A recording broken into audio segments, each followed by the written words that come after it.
Bueno, boas tardes a todos e a todos. Vamos dar inicio ao pleno en primeira convocatoria do 22 de decembro de 2021 ás 20 horas. Antes de nada, excusar a ausencia de Juan José Dieste e Beatriz Deus, que non poden asistir, e tamén pues, darlle a benvida a María López do Campo, a interventora que se acaba de incorporar hai unhas semanas a este concello. E, como non, darlle a benvida a todos e todos os representantes do sector bateiro que hoxe están aquí reivindicando polo seu sector. Non? Bueno, empezamos no primer punto, o expediente 7076/2021, a aprobación se procede do ditame da moción do Grupo Municipal do PSG-PSOE de apoio ao sector bateiro. Se vos parece, a exposición o portavoz do... Non sei se, Carlos Muñiz, queres empezar o primeiro turno? Primer turno, sí. Bueno. Sí. A palabra. Vale, moi ben. Boas tardes a todos. Presentamos aquí esta moción facéndonos eco da preocupación que se nos tras.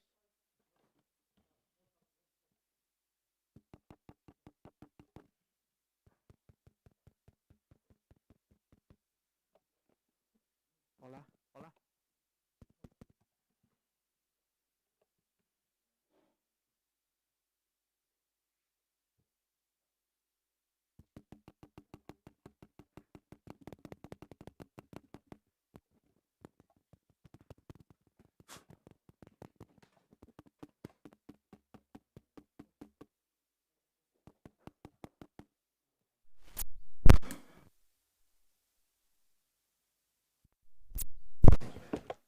Hola, hola.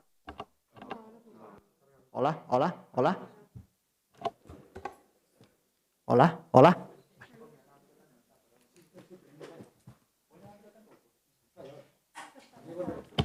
Sí, ahora sí, oes, ¿verdad? Vale, bueno, pues arrancamos de segundos.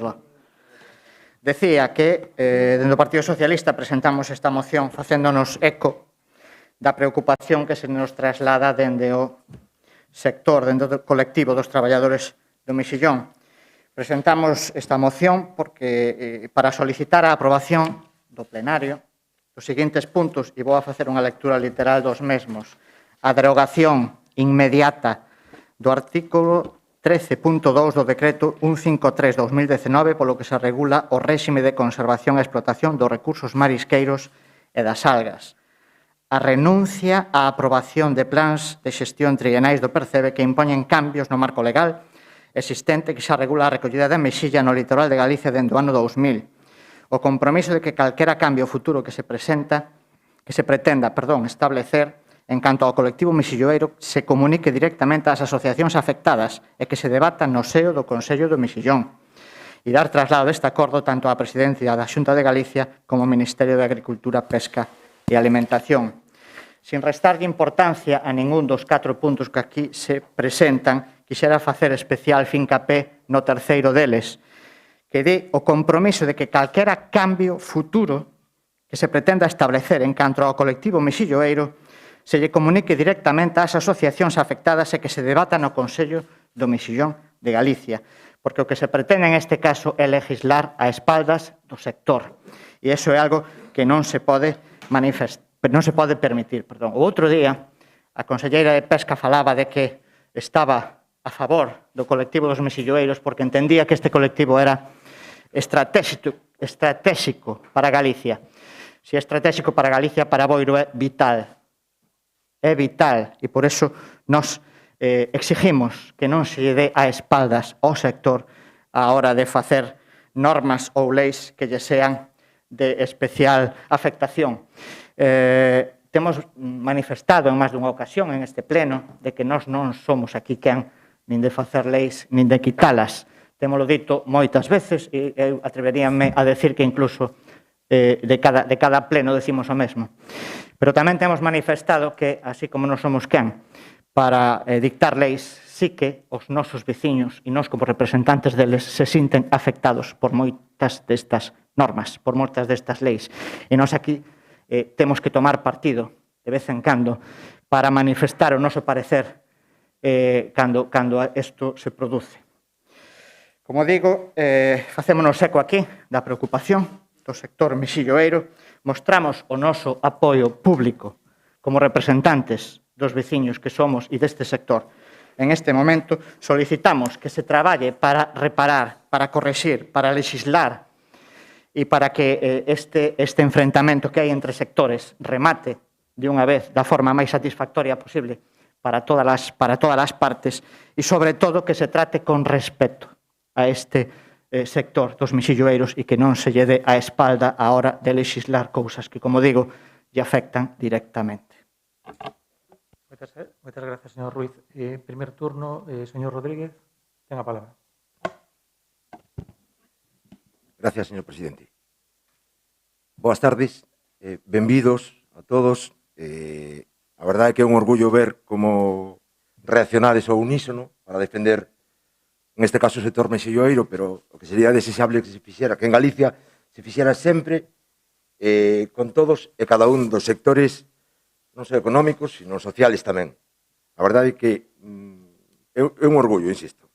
Bueno, calquería podería decir que a hora de abordar cuestións que atixen ao sector mexilloeiro, o Concello de Boiro non pode ser imparcial. Non lle falta razón. Non vamos a ser imparciales. E non o vamos a ser porque estamos a falar de un piar da nosa economía, non? Do sustento de moitísimas familias que, directa ou indirectamente, viven e traballan nesta industria e, polo tanto, consideramos que, ao marxen de outras, esta é razón suficiente para que, como dixen, saíamos a defendelo, non? E, sin embargo, tamén opino que, postos a defendelo de verdade, non debemos caer no erro de facelo desde unha óptica sesgada, porque, e nin sequera municipalista, atreveríame a decir, non? Porque, por moito que nos afecte, corremos o risco de perder credibilidade, corremos o risco de que tendo como temos argumentos sólidos, non señan tidos en consideración, non? Entón, por iso me vou a referir a criterios considerados obxectivos. Datos legais, económicos ou mesmo científicos, non? Porque, como digo, hai argumentos. Tomando como base o decreto 153/19, cabe deducir que a extracción de semente de mexillón nas rochas mediante o raspado é un procedimento que non cumple cos factores de sostenibilidade dos recursos mariños. Resulta agresivo para o espazo intermareal en xeral, pero moi en particular co percebe como especie e co sector percebeiro en particular tamén. Bueno, cando un pon un pouco o foco sobre a cuestión, e a verdade é que, como é un tema que nos afecta tan directamente, dunha maneira tan importante, pois preocupeime de recabar información, de buscar incluso puntos de vista confrontados, de pedir opinión en distintos sectores. E, ao final, as conclusións ás que chego eu, que non son nin científico, nin xurista, nin economista, pois creo que son bastante sinxelas, non? O único informe, ou realmente o último informe, que é o que quero decir, científico, realizado en Galicia en relación con a extracción de cría de mexillón nas rochas, foi elaborado polo Intecmar fai uns anos, non? En el establecese que, primeiro, que o percebe é unha especie sésil. A verdade é que eu non oíra nunca falar dese término. Que quer decir que é unha especie sésil? Pois que o embrión do percebe non se agarra a nada que non sea o pé de outro percebe ou do mesmo percebe adulto. Logo, polo tanto, o feito de raspar na rocha e extraer a cría de mexillón non vai a favorecer a reproducción do animal, en tanto que non é un problema de espacio, tanto como un problema de que haxa individuos adultos aos que adherirse. E isto é unha evidencia científica, non é unha cuestión de opinión. Por outra parte, a veces parece que se podería establecer un vínculo entre o furtivismo e o sector mexilloeiro. Parecenos un error de bulto facelo así, porque, evidentemente, eu creo que non fai falta que nadie salga a dicilo, porque todos estaredes de acordo en que o sector mexilloeiro sería o primeiro ou un dos primeiros en salir a apoiar calquer medida que fora en contra desta actividade delictiva. Entonces, isto non ten ningún sentido, non? E, sin embargo, o que cabe a veces é plantexarse tamén desde o propio sector, e sin ánimo de incurrir en ningún tipo de xeración de polémica ou de confrontación entre sectores que teñen que coexistir e teñen que facer dunha maneira regulada e ordenada, si cabe facer algunhas reflexións, non? Por exemplo, se pretendemos entrar a buscar algún tipo de mellora no ámbito do regulamento da extracción do sector percebeiro, pois ao mellor nos temos que plantexar cuestións como é posible que se permita extraer unha cantidade de ata 40% das capturas de animales que non teñen a talla mínima comercial. Isto creo que nas cofradías é bastante, non quero decir bastante, pero non é descoñecido o feito de que hai un tipo de percebe que se vende paralelamente, que ademais creo que ten un nombre, ainda que eu non o sei, e polo tanto, claro, isto está de algún xeito permitido. Pero bueno, da mesma maneira que está permitida a venda de semente de mexillón por algunha lonxa, porque nas páxinas web eu vino de algunha lonxa. Logo, polo tanto, cando non está permitido, que isto é o que cabe decir, cando non está permitida a comercialización da mexilla, non? Entonces, ou non estaba. Entonces, logo, por outra parte, tamén cabe preguntarse que autoridade ou desde que autoridade moral se pode, digamos, poñer o foco sobre o sector mexilloeiro no que son os perxuicios sobre o sector percebeiro, cando este sector, pois, por exemplo, extrae as súas capturas non respondendo ao ciclo reproductivo do animal, senón, en realidade, as épocas de cotización do propio produto no mercado. É un criterio particularmente comercial, pero, sobre todo, é particularmente discutible, non? Entonces, realmente, se temos en conta que o percebe se extrae en dúas épocas fundamentales do ano, que é o verán e as navidades, nos atopamos con que no verán está en plena época de reproducción e nas navidades o animal non alcanzou a súa madurez sexual. Por lo tanto, sí que estamos afectando con estas políticas a capacidade de reproducción e de multiplicación da especie. Hai preguntas que como esa caben facerse, non, dentro do sector. Eu entendo que non é unha reflexión a que se chegou onte, que é un debate que leva anos aí posto encima da mesa, nas administracións, no ámbito dos partidos políticos, pero o que ao mellor cabe é empezar a reflexionar sobre a busca de alternativas, porque é certo que en este momento a extracción de mexillón nas rochas é a fórmula que se está adoptando para proveer o sector, pero, bueno, ao mellor en un momento determinado, digo, a Xunta de Galicia, independentemente do partido que a goberne, terá que reflexionar sobre a necesidade de establecer a autorización de máis cordas de semente nas bateas, ou mesmo a utilización de online colectivos, pois xa sea por cooperativismo, xa sea pola fórmula que sea, pero que permitan proveerse de semente, non? Están tamén o tema a opción das hatcheries, pero, bueno, en principio non parece moi viable que, tendo en conta que un saco de 10 kilos de mexilla dá para 2 ou 3 cordas ao sumo, polo que me contaron, se establecemos unha multiplicación, e temos en conta que son 500 cordas multiplicadas por 3.300 bateas, eso non hai sistema de produción no mundo que sexa capaz de abastecer o sector. Entón, como recurso de última finalidade está aí e pode ser complementario de outros. En calquer caso, do que se trata é de buscar alternativas que complementen pois, a extracción de mesillón nas rochas, pero no que non se debe incurrir baixo ningún concepto é na criminalización dun sector que entendemos que desde un punto de vista e desde un criterio riguroso como é o científico, pois evidentemente queda claramente exculpado, non?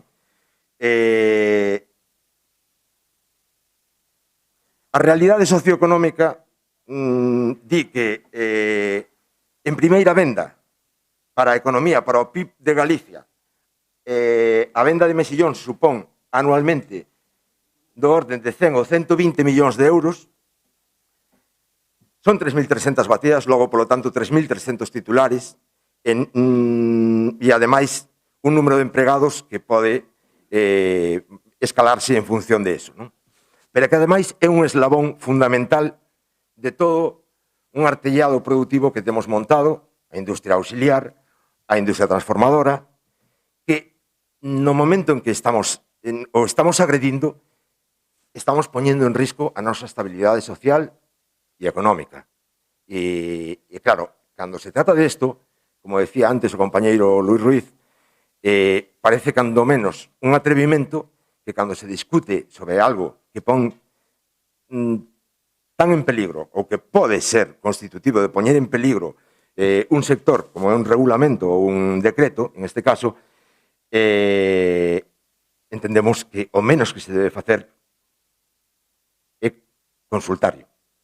Consultalo, que participe na redacción, que faga, porque, bueno, é certo que hai un período de alegacións, que é un dereito que asiste a calquer cidadán en España, pero sempre é un momento a posteriori do que sea a redacción da lei, e do que se trata aquí é de participar na redacción da lei. E o sector, creo que, en términos de Producto Interior Bruto, en términos de repercusión social, como digo, ten a suficiente entidade como para, e ademais, hai as correspondentes agrupacións que aglutinan ao sector, a suficiente entidade, ou mesmo o Consello Regulador, para participar aí e para aportar o que se xa necesario, e canto menos para discutir sobre a viabilidade, a conveniencia ou non, en igualdade de criterio con outros sectores, non? Porque aquí un pouco chama a atención que se redacte unha lei ou se redacte este decreto, a modificación do decreto, tendo en conta que a documentación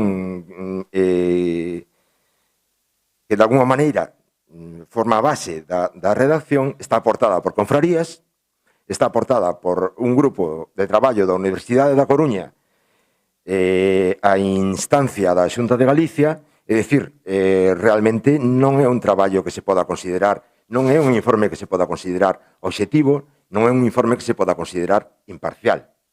Logo, polo tanto, se pedimos un informe de parte, pidámolo de todas as partes. Pidamos máis informes. En definitiva, o que quero decir é que nós, por todas estas razóns, pero sobre todo polo que constituye para Boiro o sector mesilloeiro, instamos a Xunta de Galicia a que reconsidere ese artigo, o 13.2 do decreto 153, e que, en calquer caso, se abra a escoitar as demandas do sector e se antidas en consideración, porque, desde logo, creo que, como dixen ao principio da intervención, hai argumentos non só válidos, sino, ademais, moi sólidos. E invítovos a que os levedes adiante con toda a valentía do mundo. Moitas gracias. Moitas gracias, señor Rodríguez. E ten a palabra o señor Antonio García. Moitas gracias, señor alcalde. Bueno, eu non vou invertir tanto tempo porque xa casi todo dixo Carlos. O noso grupo Iceboiro, como non podía ser de outra maneira, vai estar de acordo coa moción, vamos a estar aí, vamos a apoiar o sector mexilloeiro, é é un pilar fundamental para este pueblo e, como non pode ser de outra maneira, o defenderemos a capa espada. Simplemente, nada máis. Moitas gracias. Moitas gracias, señor García. Ten a palabra a señora Torrado. Si, pois, boa tarde a todos e a todas. A verdade, eu tampouco nin son bióloga, nin son bateeira, son unha simple política, neste caso sentada nesta corporación municipal, que evidentemente, cando vexo esta mostra que estades facendo hoxe aquí, esa mostra de unión, esa mostra de participación, esa mostra de rebeldía, pero unha rebeldía xusta, que estades loitando polo traballo, polo pan dos vosos fillos e das vosas fillas, non me queda outra, como política, que ademais teño claro que a vosa reivindicación é xusta, que apoiala. E ademais vos digo unha cousa, eu creo que, aínda que hoxe consigades o respaldo de todos os grupos da Corporación Municipal, que me imagino que así será, a fortaleza que tedes como colectivo é a que tedes vós, non a que vos representemos neste momento os grupos da Corporación Municipal, que estamos na obriga de axudarvos.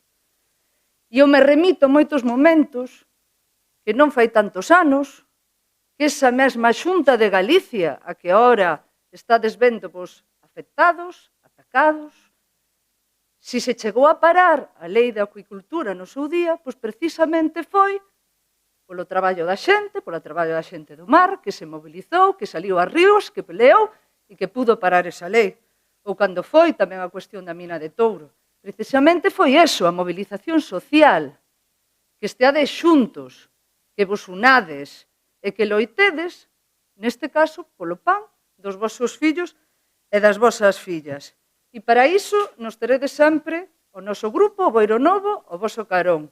O tuvéchedes tamén en aquel momento, en esas situacións complicadas como foi a cuestión da lei da acuicultura ou a mina de Touro, e seguiremos estando. E seguiremos estando porque temos claro que a industria máis importante do noso concello é o mar. E, en particular, o sector mexilloeiro no noso concello é unha peza clave para a economía de Boiro. É unha peza fundamental. Son moitas as familias do noso concello que viven do mexillón e a moito orgullo. Moitos traballadores e traballadoras que se ganan a súa vida pois a través do mexillón. E aí nos vades a topar. O sector mexilloeiro en Boiro, pois somos o concello con máis asociacións inscritas de mexilloeiros, somos un concello con un montón, moitas bateas inscritas no propio concello e que evidentemente tedes que conseguir o respaldo desta corporación municipal. O tedes desta concelleira e eu creo que debe de xusticia que sexa do conxunto da corporación municipal. Remato, porque, como dicía, que vou ser breve, contade que o noso voto hoxe en contra do decreto 153/2019, pero tamén contades con o noso apoio mañá e sempre nas rúas, nas movilizacións que fagades ou en calquera acción que vai encamiñada a defender, como decía, o pan dos vosos fillos. Moitas gracias. Moitas gracias, señora Torrado. Ten a palabra a señora Suárez. Gracias, señor presidente. Ben, moi boa tarde. Benvidos a todas as persoas que nos acompañan aquí hoxe neste pleno. Dende o BNG, non é sorpresa ningunha, evidentemente imos a votar a favor desta moción. Imos a apoiala, igual que fixamos xa desde o minuto 1, cando soubemos da problemática. De feito, tamén estivemos a semana pasada na protesta que fixestes na Illa de Arousa o xoves pasado cando foi ali o pleno, e vamos a continuar con vos hasta o final apoiándovos e defendéndonos en todo o que sexa necesario. Volvemos a estar cunha problemática sobre a mesa, volve a estar atacado o sector mexilloeiro, e que sacamos en conclusión desto? Pois sacamos que duns anos para atrás non facemos, facemos porque me incluyo, porque en Boiro, directa ou indirectamente, do mar vivimos todos, e do sector mexilloeiro concretamente. E non deixamos de recibir ataques por parte do Goberno da Xunta. Fai uns anos atrás, co anteproxecto da Lei da Acuicultura, fai moi pouquiño tamén coa amenaza da reapertura da mina de Touro, que tamén houve que mobilizarse, e agora con isto. De verdade, a conselleira de Mar, que ten a responsabilidade, ou debera ter a responsabilidade de representar a todos e as partes afectadas nomeadamente, en lugar de mediar para poñer unha solución neste conflito que se está dando, o que fai é tomar partido por un sector agravando ou perxudicando gravemente a outro. Iso non é de recibo dunha conselleira que ten que representar a todos. Deixa vos ademais a marxen de calquer negociación, que iso xa é inconcebible. Non nos parece de responsabilidade política, que se tomen decisións tan importantes para un sector estratégico como o mexilloeiro de forma unilateral. Eso non se pode consentir. Inexplicablemente, non sabemos cal é a pretensión que ten o Goberno da Xunta para o sector mexilloeiro, pero, dende logo, estamos vendo que non é nada bo, non é nada bo. En lugar de mirar por un dos sectores máis importantes que ten, o que está buscando é a súa ruína. E iso, pois, dende logo, non imos a consentir.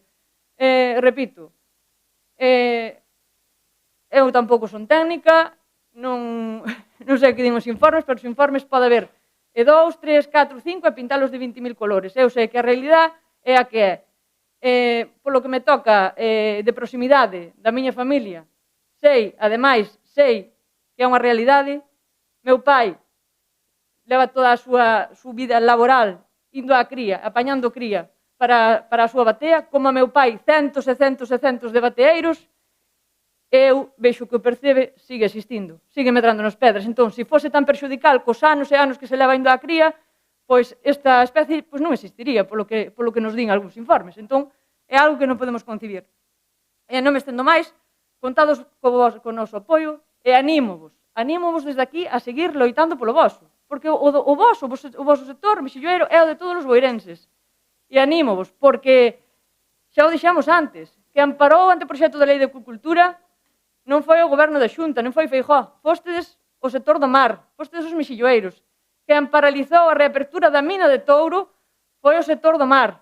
E agora, pois, anímovos a continuar para paralizar tamén este despropósito e buscar unha solución dunha vez por todas, nada máis. Moitas gracias, señora Suárez. Primer turno, segundo. Moi ben. Señor Rodríguez, segundo turno. Señor García, señora Dores Torrado, segundo turno. Ben, ten a palabra señor Fernando García. Muchas gracias, señor presidente. Boas noites a todos. Ben, estes días, estas semanas, algúns representantes do sector bateeiro estuveron falando personalmente comigo. Eu estuve facendo algunhas xestións directamente ca señora conselleira para que recapacitara, porque entendía que non se pode legislar, como ben dixo o compañeiro de corporación, o señor Ruiz, ás costas da sociedade, en este caso ás costas de ningún sector. Lamentablemente, os políticos locais, moitas veces, vou a expresarme coloquialmente, comémonos os marróns dos que legislan desde arriba, que non están a carón dos veciños e das veciñas, non? O Partido Popular de Boiro vai a apoiar a moción do PSOE, como non podía ser de outra maneira, pero non vamos a apoiar a moción do PSOE, vamos a apoiar o sector bateiro, como eles saben perfectamente que estamos facendo nestes días. Quero felicitar tamén a compañeira do BNG por amosar o seu rechazo ás propostas que incluso fai o BNG no Parlamento. Mire, no ano 2019... Mira, por alusións, o BNG no Parlamento que propón que se busque unha solución e se medie nos dous sectores afectados, nas dúas partes afectadas.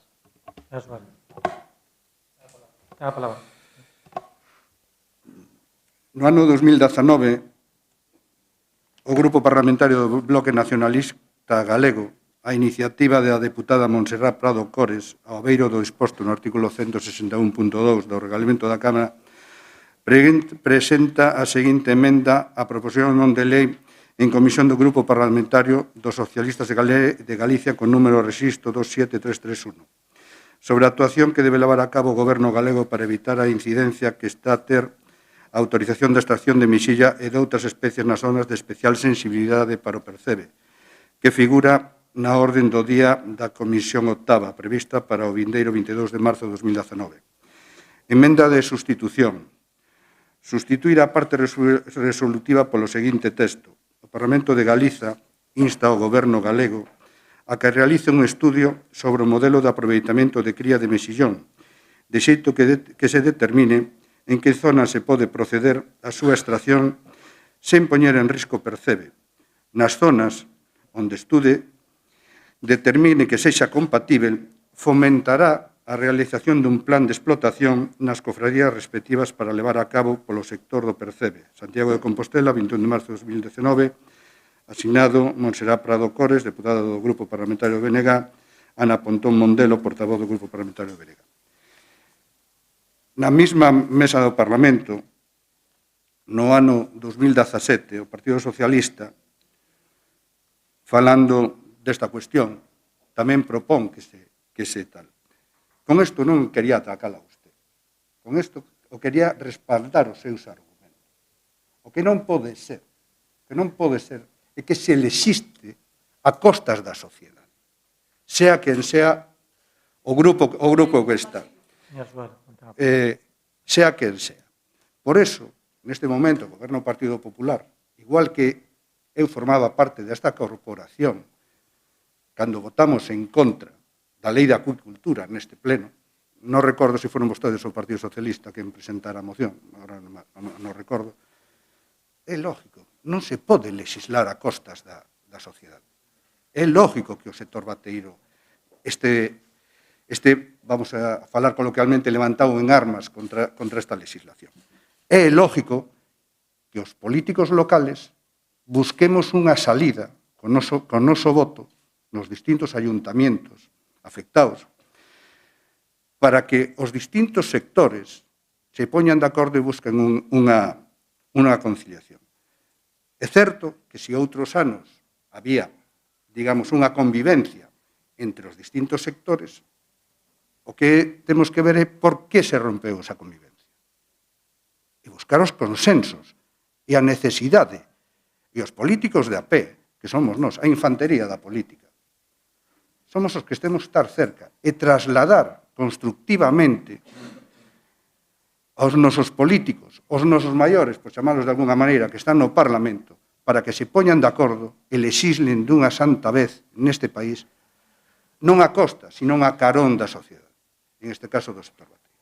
Por eso yo decía, usted o toma como un ataque, parece que os do PP atacamos todos, non, eu digo, o felicito por haberse posto en contra do que di su Parlamento nese momento. Entonces, oiga, o Partido Popular está legislado en unha proposta da conselleira do Mar, eu xa lle trasladei personalmente, incluso este venres, que non estaba de acordo, e que era necesario que plantexara e que recapacitara nas alegacións, en aquel momento, non sei se despois habían recibido máis alegacións, o viernes concretamente me decía que unha asociación de mexilloeiros había presentado alegacións e que, bueno, que ainda non os había leído porque creo que ainda estaba aberto o plazo, non sei se presentaron algunhas máis. Eu espero que a mostra de rexeito por parte do sector bateiro faga reflexionar aos legisladores do Parlamento gallego e que se lle busque unha salida a este conflicto. Nada máis, moitas gracias. Moitas gracias, señor Piel. Moi ben, vamos a pasar á votación deste primer punto do orden do día. Votos a favor? 15 votos a favor, 0 en contra, 0 abstencións. Queda aprobado este punto. Moitas gracias. Pasamos...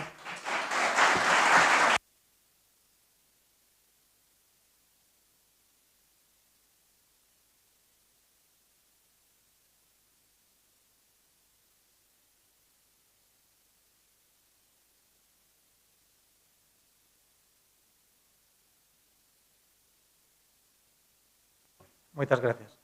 Pasamos ao punto número 2 do orden do día, o expediente 4683/2021, a aprobación inicial se procede do ditame da Ordenanza de Medio Ambiente do Concello de Bueu. Moitas gracias, Gracias. Gracias.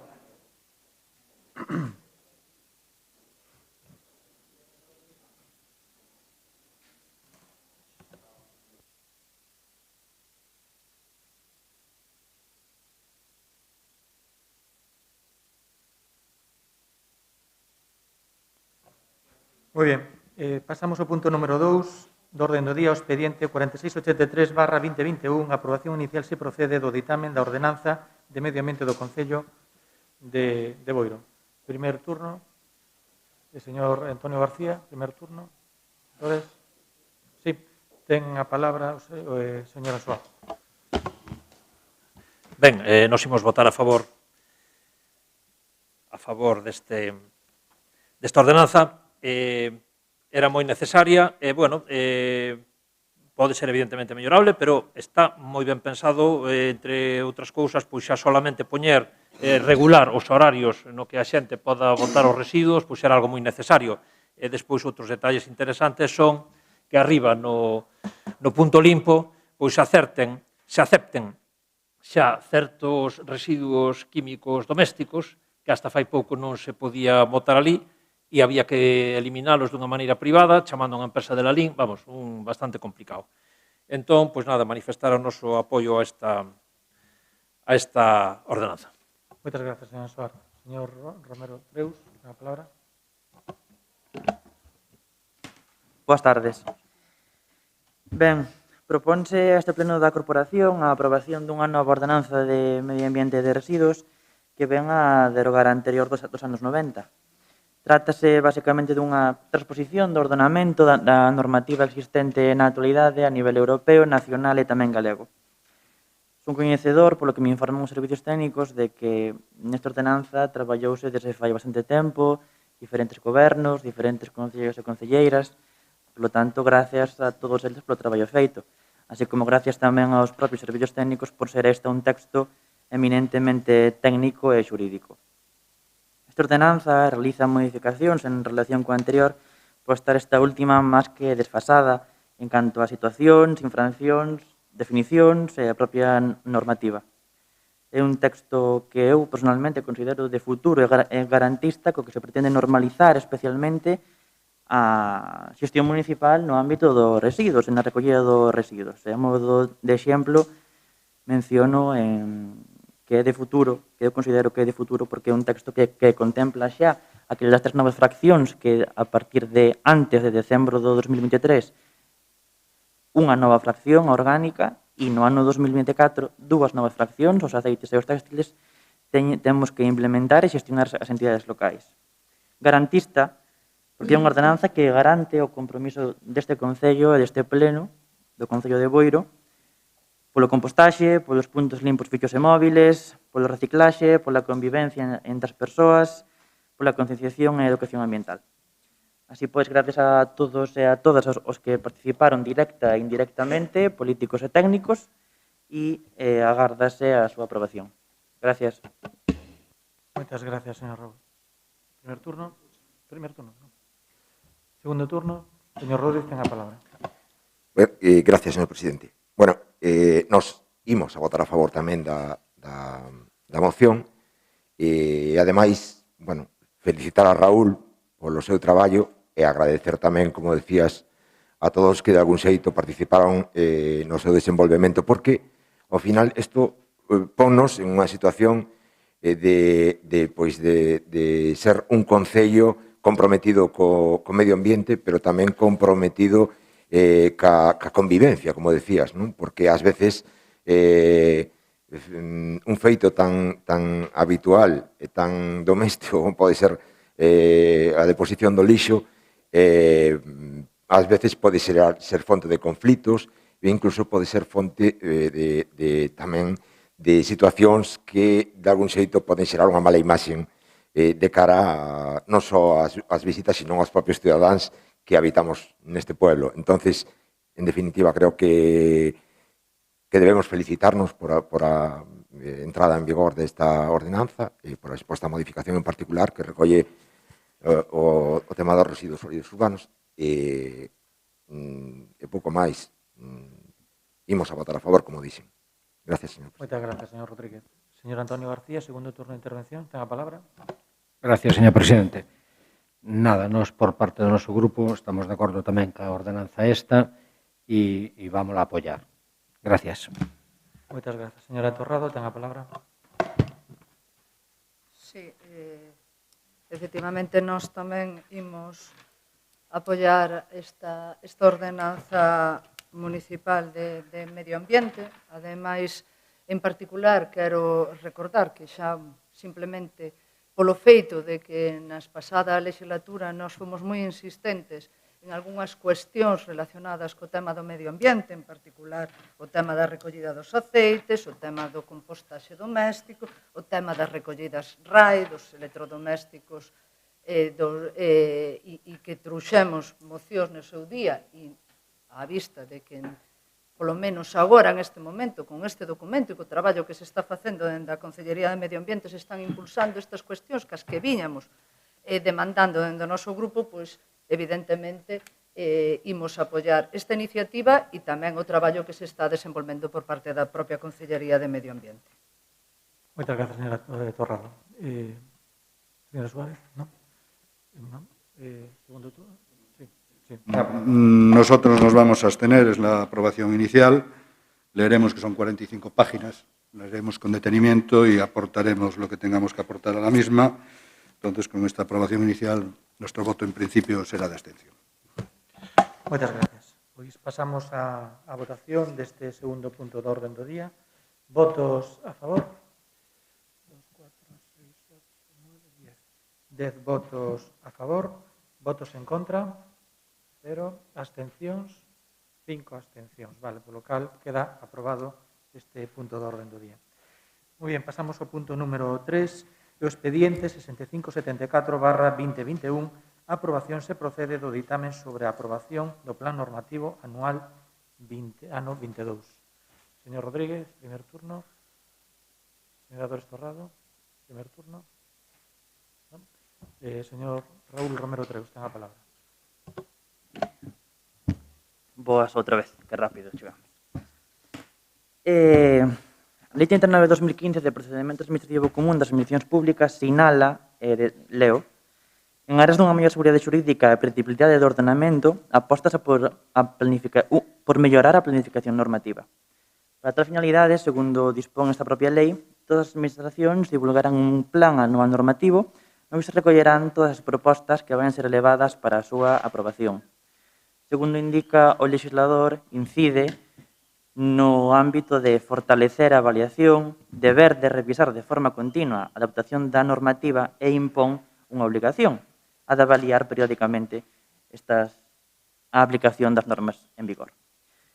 Segundo esta lei, chega esta proposta a este pleno dun plan anual normativo que é un documento que para nada é un numerus clausus, ten un carácter manifestamente indicativo, que ven a recoller todas aquelas disposicións, normativas municipais, ordenanzas que pretendemos modificar, derogar ou aprobar no ano 2022.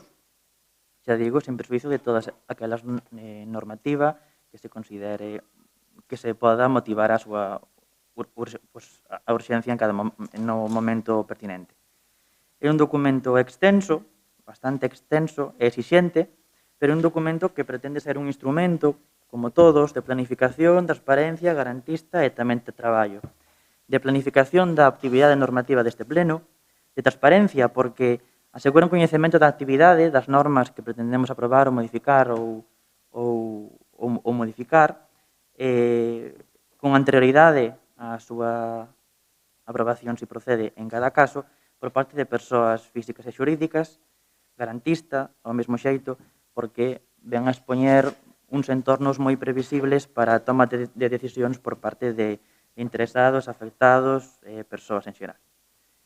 Finalmente, de traballo, porque permite controlar o grado de cumprimento dos compromisos indicados e detallados neste plan normativo anual. E a modo de exemplo, vou a mencionar, recóllese unha ordenanza de ruídos para garantir unha maior convivencia pacífica e estable entre actividades e veciños.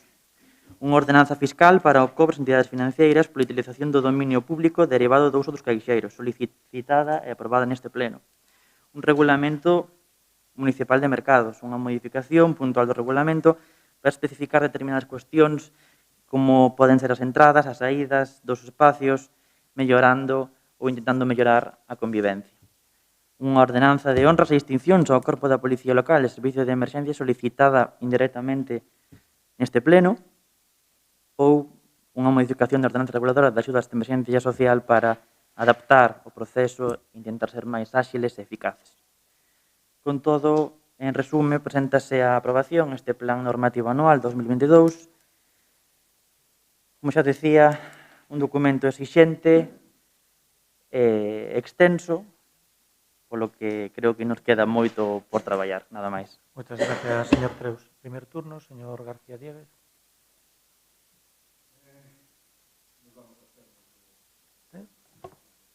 Disculpe, que non nos coitan desde a casa. En canto a este punto tamén vamos a absternos. Son ustedes os que propoñen estas modificacións e sobre as mismas, como as vayan traendo, pois iremos falando. Moitas gracias. Moitas gracias. Segundo turno de intervención, señor Rodríguez, ten a palabra. Gracias, señor presidente. Bueno, eu creo que esta proposta, este plan normativo anual, é un exercicio de transparencia, é de algún xeito, bueno, é un traballo consensuado das distintas forzas políticas que compoñemos o goberno, pero, bueno, como digo, é un exercicio de transparencia en tanto que é evaluable.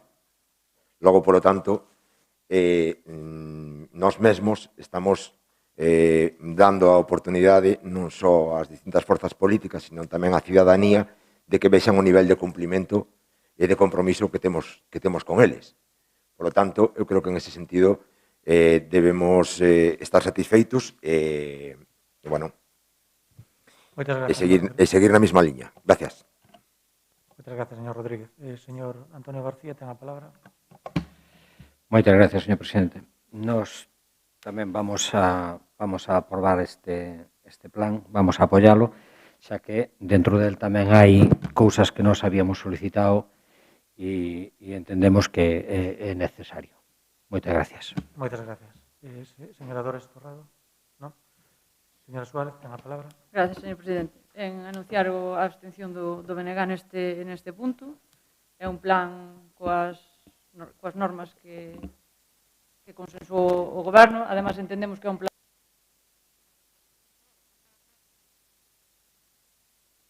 Moitas gracias, señora Suárez.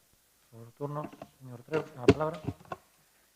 Sí, evidentemente é un documento de carácter indicativo, non vinculante. Como xa digo, sempre xuizo da normativa que podamos ir aprobando en cada momento segundo as necesidades. Moitas gracias, señor Creus.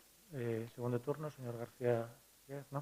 Muy bien, pues pasamos a votación deste terceiro punto de orden do día. Votos a favor. 8 votos a favor, votos en contra, 0, abstencións, 7 votos de abstención. Moi ben, queda aprobado este punto número 3 do orden do día. Pasamos ao punto número 4, que é o expediente 3664/2020. A aprobación se procede do ditame de resolución de reclamacións e aprobación definitiva do orzamento do exercicio 2021. Disculpe, señor presidente. Quería hacer una pregunta al secretario. ¿Qué suponía que no se hubiese aprobado el plan este? Porque se puede entregar igual las ordenanzas. Es una cosa que esta tarde yo pensaba en el asunto y dije, bueno, es un plan que no es vinculante, como dijo el consejero. ¿Qué pasaría? Bueno, se ha aprobado, no pasa, bueno, sale adelante, pero más que nada por curiosidad y sobre todo para los vecinos que nos escuchan, ¿no? Para el secretario. Gracias, señor alcalde. No, la normativa no establece las consecuencias en contra de no aprobarlo. El caso es que es una exigencia, en principio, normativa de tener que aprobarlo anualmente. Nada más. Muy bien, seguimos co punto que estábamos, punto número 4, primer turno de intervención. Señor García, ¿no? Señora Torrado, primer turno. Estamos no número 4. Ten a palabra. Non contestou ningún. Bueno, pois arranco eu logo.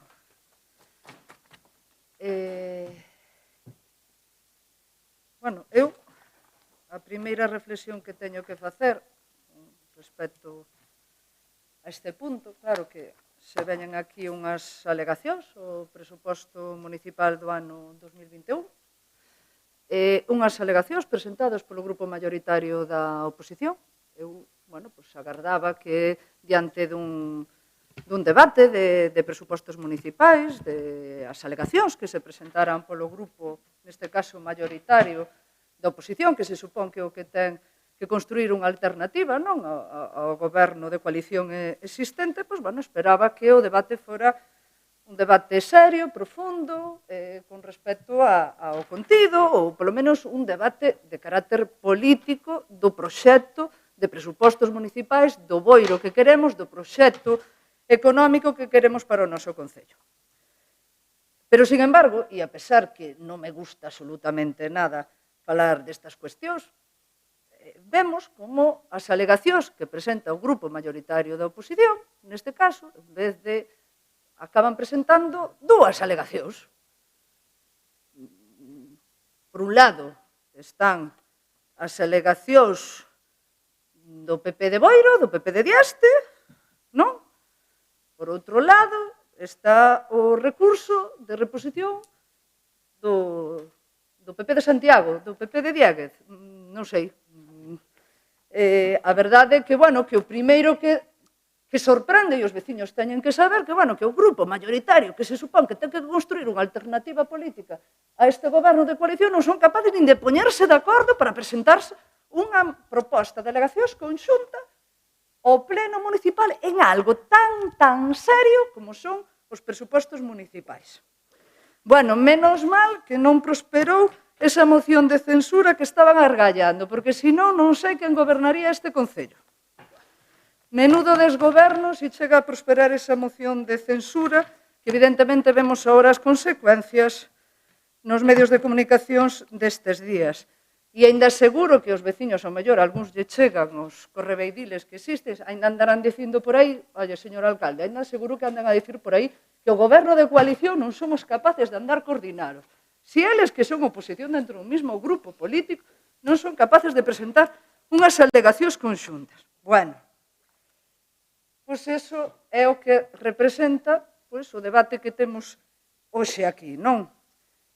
Analizando as propostas que se fan, bueno, pois por parte del PP de Boiro, del PP de Diaste, bueno, pois nos poñen máis piche, bueno, pois botarán en falta o piche, non pasa nada, estamos, o presuposto a estas alturas, pois é o que é, se terán en conta, pois en posibles, en futuros plans de obras ou servizos que se podan dar neste concello, que tamén poden vostedes presentar propostas para que se teñan en conta cando se fan os plans de obras anuais, e mesmo tamén para torpedear un pouco máis, pois ainda en vez de vir aquí ao registro municipal ou presentarlo por vía telemática as alegacións para bloquear máis, pois nos vamos a correos a presentar ali as mocións para ver se así perdemos unos días máis o goberno de coalición para non poder resolver as alegacións en tempo e forma, non?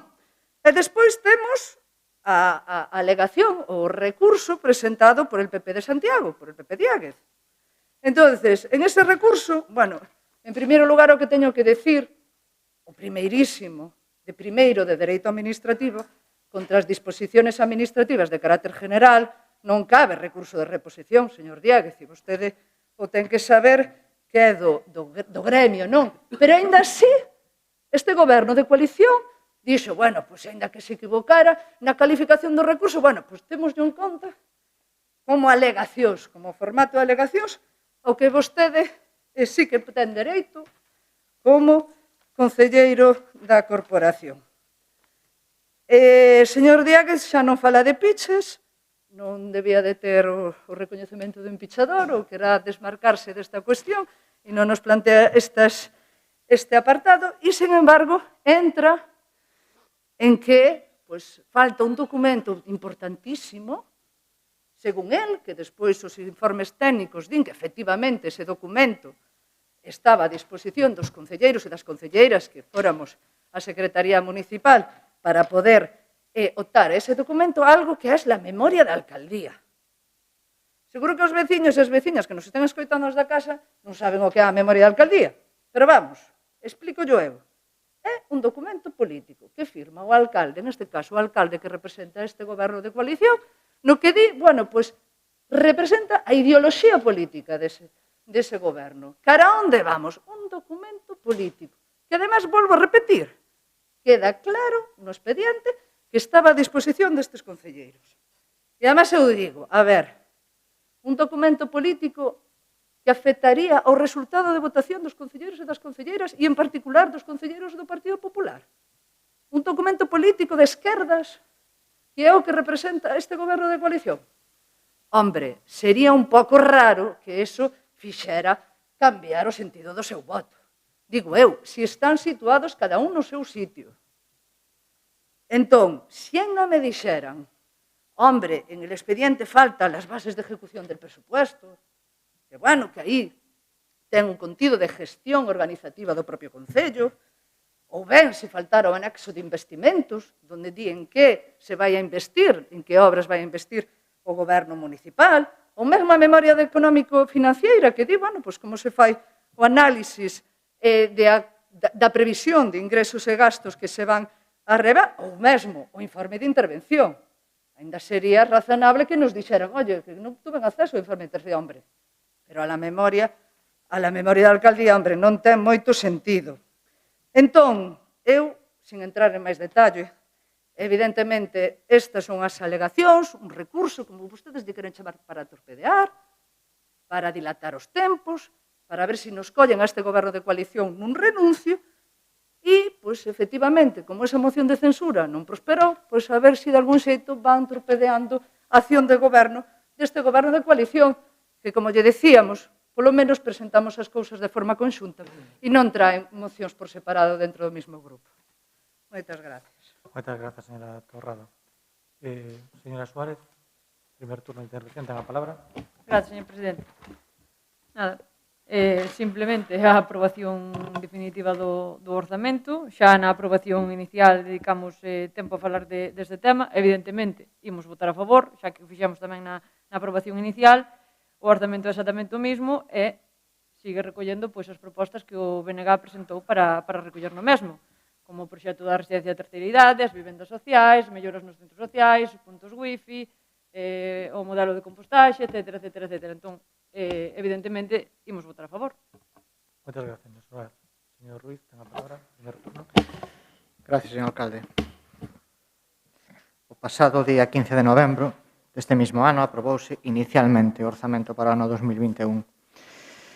En ese momento ábrese un plazo de 15 días hábiles para a presentación de alegacións e en este período presentáronse 3 alegacións ás que antes se lle fixo referencia, as cales se desestiman por distintos motivos unha vez revisados os informes que para eso se presentaron. Entón, o que temos que facer hoxe é aprobar definitivamente este orzamento que se atopa nivelado en ingresos e gastos por un importe total de 14.520.000 euros. Moitas gracias, señor Ruiz. Señor Fernando García Díaz, primer turno de intervención, ten a palabra. Muchas gracias, señor presidente. Iba a intervenir solo en el segundo punto, pero bueno, como dice la señora Torres Torrado, que le hurto el debate político, se lo voy a dar. Mire, no hay dos PPs. Evidentemente hay unas alegaciones políticas que hace mi compañero, que hace mi compañero Juan José Dieste, y hay unas alegaciones más legalistas que se preparan en cuanto al tema de que faltaba el documento. Reitero, faltaba el documento. Y le vuelvo a decir, reitero, faltaba el documento. Pero mire, faltaba el documento por algo tan sencillo que hoy en día todos sabemos cómo hay que custodiar los expedientes. Hace muchos años en los ayuntamientos entraban y salían papeles de los expedientes. Eu non o vivín, usted creo que tampouco e demais. Mire, cando recibimos documentacións, últimamente, nos últimos anos. Xa o instalamos nosotros con el programa que siguen utilizando ustedes, que se gestiona. Antes nos había dejado uno la Diputación, no me acuerdo cómo se llamaba, que era un desastre. Y nosotros contratamos el Gestiona, que se estaban utilizando mayoritariamente en la provincia de Pontevedra, funcionaba muy bien, pero no sabíamos por qué la Diputación de La Coruña nos hacía otro que era un desastre. Y el Ayuntamiento de Boiro, del gobierno del que yo formaba parte y que presidía Juan José Dieste, decidimos contratar ese programa para dar seguridad jurídica, no solo a los concelleros, sino a los vecinos, a través de estos códigos de validación y las firmas de los distintos concelleiros, alcaldes, secretarios y demás intervinientes. Mire, la memoria de alcaldía que veo aquí del expediente 3664/2020, que ese es el expediente del presupuesto, es el mismo número que tiene cuando se trajo en el mes de junio y se rechazó el expediente. Esa memoria de alcaldía, como ve usted, tiene un código de validación, está firmado digitalmente por el señor alcalde. ¿Vale? La memoria de alcaldía, una vez que se reclama por parte de mi compañero Juan José Dieste, que es mi compañero Juan José Dieste quien se pone en contacto con el señor con el señor secretario, para decirle que le falta, el señor secretario, a mí me llegó, no sé a ustedes, nos envía un correo diciendo que sí, que se ha dado cuenta de que no ha enviado. Ese documento, yo no tengo por qué poner en duda, pero sigo diciendo que no estaba. Está firmado manualmente manuscrito por el señor alcalde. Pero usted coja los documentos firmados en los últimos años manuscritos, ¿vale? A ver cuántos hay. Mire, usted me dice que va a cambiar mi voto, no va a cambiar mi voto. Mire, yo no sé si me va a cambiar usted, y usted no sabe, usted tiene una facultad, que es la puesta en escena, y siempre se lo he dicho, que es maravillosa. Créame que es maravilloso. Pero mire, más allá de la puesta en escena, usted no puede valorar lo que yo voy a decidir o no voy a decidir con un documento o no. Igual que en su día, los últimos presupuestos que nosotros presentamos, en el que figuraba el Club de Remo, y el tema del Pazo de Goñans, y ustedes votaron en contra, nosotros les invité ya no que votaran en contra, que se abstuvieran. No, votaron en contra. Hoy van a hacer muchas visitas al Club de Remo. A lo mejor si hubiesen leído la memoria de alcaldía en aquel momento, pues recapacitaban y su voto era distinto. Mire, la memoria de alcaldía, que para usted no es un documento fundamental, que sí que se dice, que sí que dicen los documentos, que es un documento esencial, es solo para cumplir con la ley de transparencia. Mire, coja la intervención del señor teniente alcalde. En su primera intervención nos leyó prácticamente la memoria de alcaldía. Con eso, cuando venimos aquí a hablar, aunque muchas veces hablamos para nuestro ombligo, unos y otros, también me pongo en su sitio. Cuando hablamos es para intentar convencer al opositor de que apoye la cuestión. Si el señor teniente alcalde nos lee la memoria de alcaldía, será porque es importante ese documento. O es que no pudo habernos leído otro. Nos leyó prácticamente, que es un resumen, la memoria de alcaldía es un resumen, oiga, me parece correcto. Oiga, pues correcto. Usted me dice que no. Mire, sí. Y ahora nos viene a contar no sé qué historias, pero mire, si tan importante eran los presupuestos de este año, usted se ha fijado en los compañeros con los que ha formado una coalición, ¿verdad? Esa unión, ese pegamento que dice. Hombre, usted fue concejala de Facenda. Lo que me extraña es que no le han dado a usted la concejalía de Facenda. O mellor era porque o conocían. E sabe o que pasou cando vostede foi concejala de Facenda neste concello. Sí, ríase. Nos momentos de maior ingresos deste concello, que foi o que vostede sufriu, xa me gustaría haber sufrido, que eu fui os primeiros 4 anos concejal de Facenda, haber tenido os seus años de ingresos en este concello. Casi quiebra el Ayuntamiento de Boiro. Pode preguntarlle vostede, pode preguntar remanentes de tesorería negativos, acórdase. Porque mellor non se acorda. Non sufrimos leyes de estabilidad, recortes presupuestarios, etcétera, etcétera. Primeros 4 anos, si queréis ya recordo que encontramos en intervención para pagar cando chegamos. e que non había un peso. Por eso, se un chega a política e fai aspavientos, usted foi concejal de Facenda. Me extraña que non la hayan invitado a que fuera usted concejal de Facenda. Bueno, non me extraña. A verdad que os entendo. Esa é a realidade. Ahora me dice usted, PP de Coruña, PP de Santiago e demais. Eu non valoro o seu partido. Usted é unha escisión do bloque. Pura e dura. E nada máis. E meteuse nun proxecto político que fracasou. Iso das mareas. Que fracasou. Eu non o valoro. Verdad que é a primeira vez que lle falo deso? Porque a min o que faga cada un na súa casa é un problema de cada un, de cada quen. Pero vostede quere piteirar en todos os sitios. Non, mire, estamos a hablar aquí. Quere hablar de números. Vostede sabe perfectamente, vostede o sabe, que cando se facían alegacións aos presupostos, xa cando fun unha oposición, eu nunca aportei nada a ninguna alegación. Porque usted, igual que a min o sabe, as alegacións están tasadas. Verá que están tasadas? As que se poden admitir.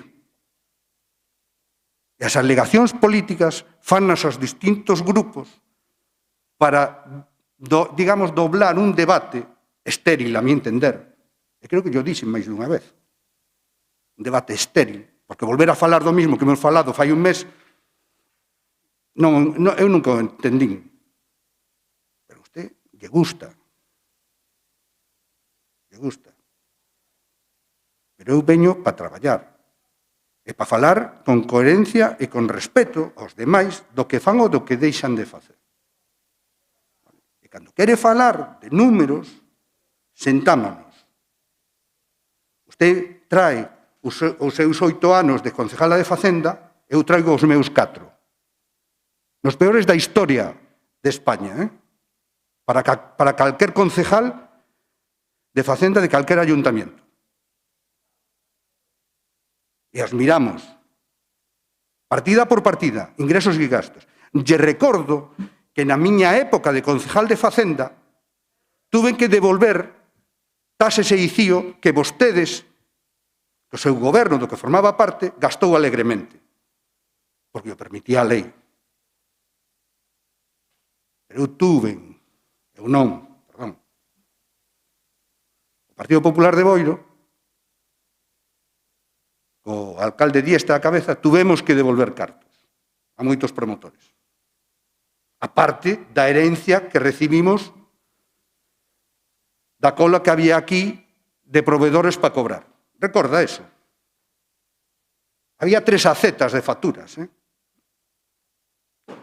A xente de intervención que estaba daquela sigue traballando aquí. Pódelle preguntar mañán se é certo que estou dicindo eu ou se minto.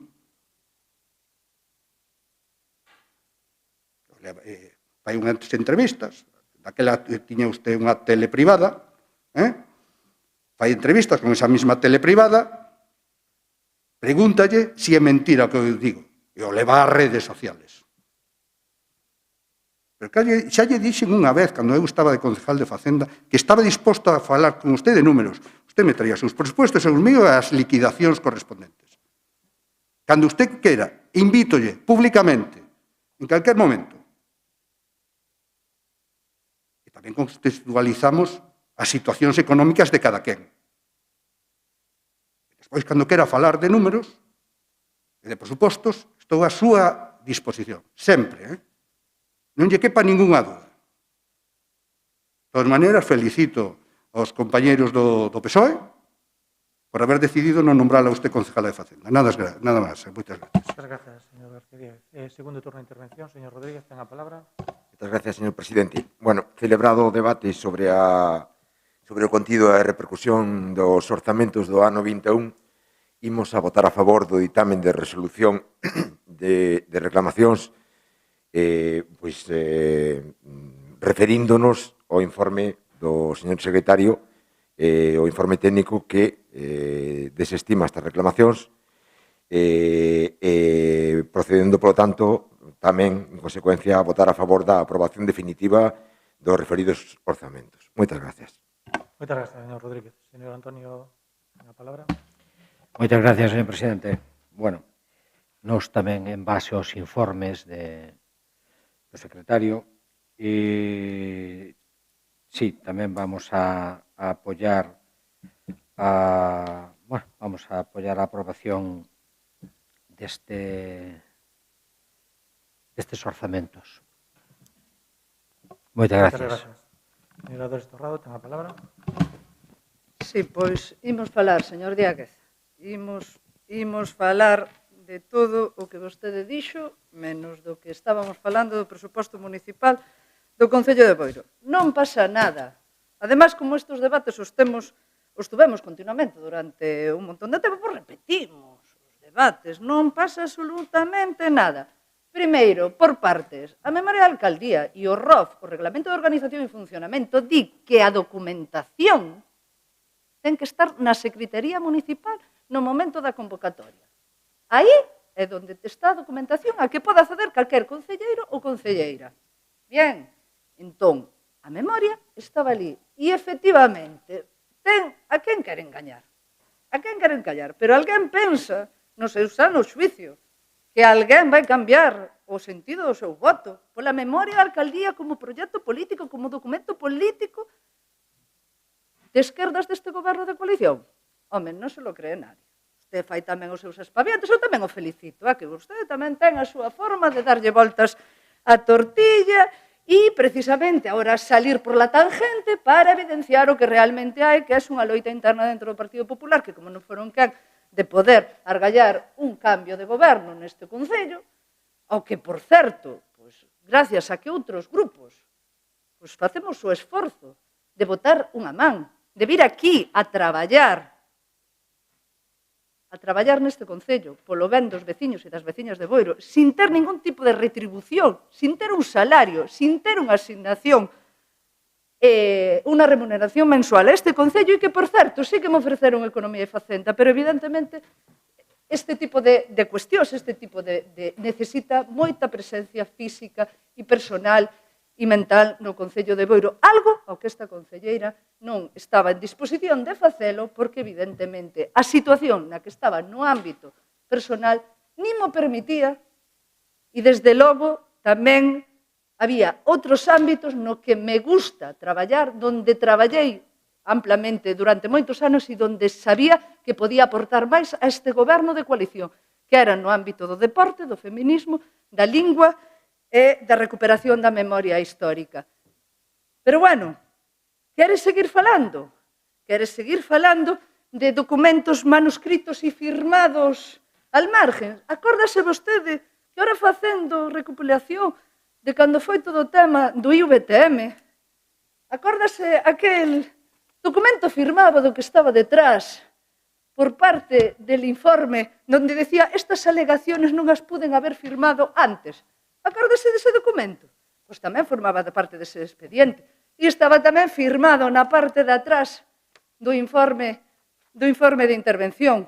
Acórdase? Pois sí, efectivamente, tamén había ali un documento firmado, manuscrito, por un técnico, neste caso, igual que ahora mismo tamén se recoñece por parte de quen ten a responsabilidade, que é a Secretaría Municipal, de que podía ter a súa disposición o documento. E eu, que son unha coñecedora, que son unha persona de defensa do servicio público, confío plenamente nas persoas que en este momento están ao frente da Secretaría facendo estas labores que lle corresponden como funcionarios públicos. E me fala de cando vostede chegou ao goberno, pero Concho, pero si ainda acabaron de aprobar un préstamo de 1,5 millón de euros para pagar as facturas do seu goberno. Pero que se entramos en un plan de saneamento financiero que tamén tuveron que vir vostedes a apoialo, porque precisamente eran das pufos, das facturas que deixou do anterior goberno. Pero, a ver, de que estamos falando? E, por certo, que non é certo que pasara vostede a peor situación económica deste Concello.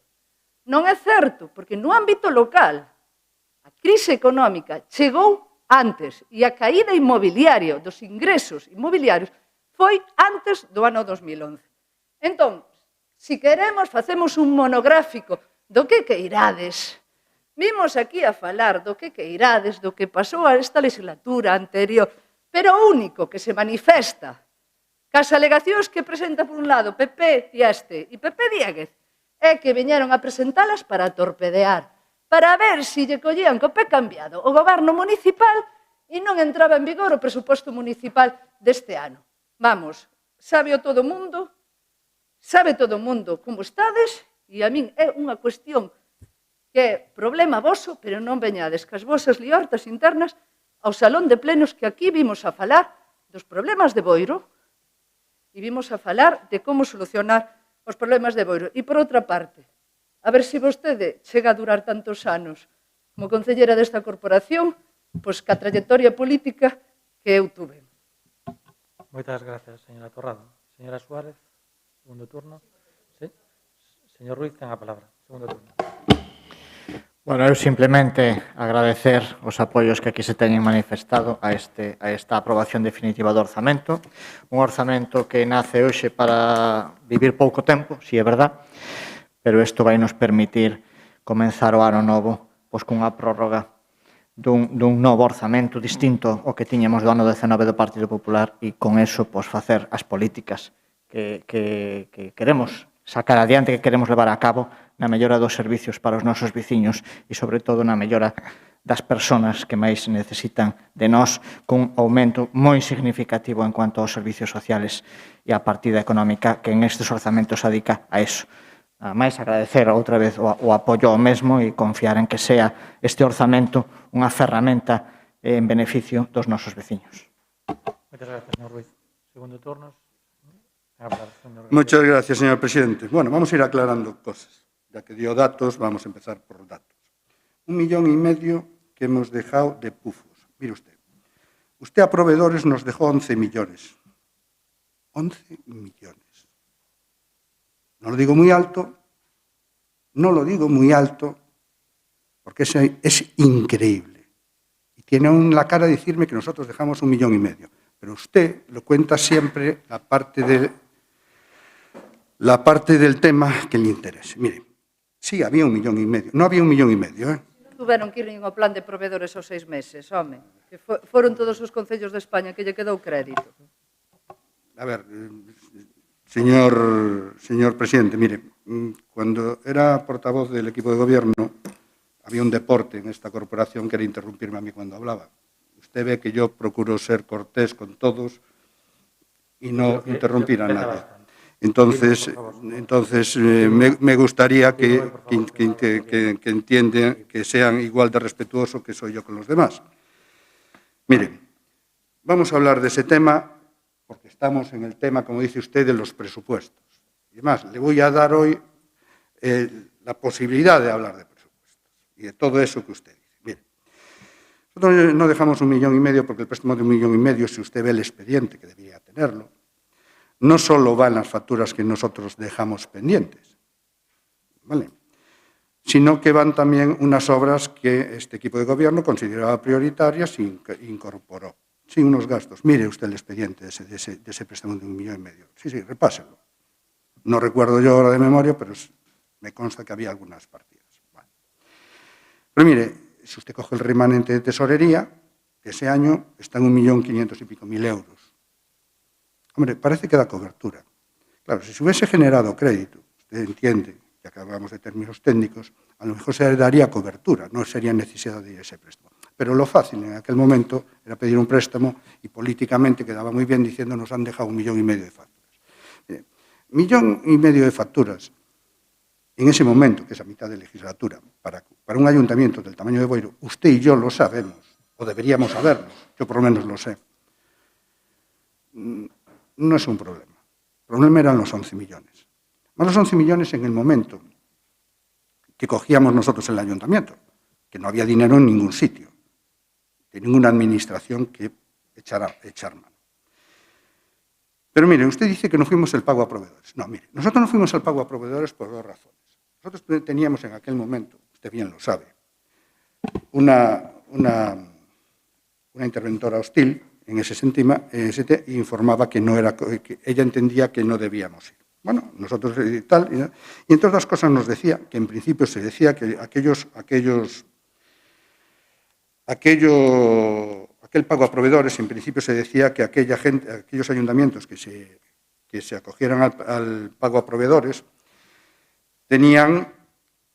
no podrían después ir a ciertas ayudas, que al final no fue así, como pasa siempre en este país. Elegiramos de una manera y después, según los que protestan, pues lo vamos modificando sobre las marchas. Pues eso fue lo que pasó. No nos fuimos a tal. Y voy a decir una cosa. Hubiésemos vivido en aquel momento más desahogados si hubiésemos ido. Pero pagamos todo. Pero mire, le voy a dar nombres y le voy a dar detalles. Mire, cuando yo el 15 de julio, llevamos un mes, me viene el delegado de Fenosa, no recuerdo el nombre, pero ya le digo el cargo para que sepa usted quién es.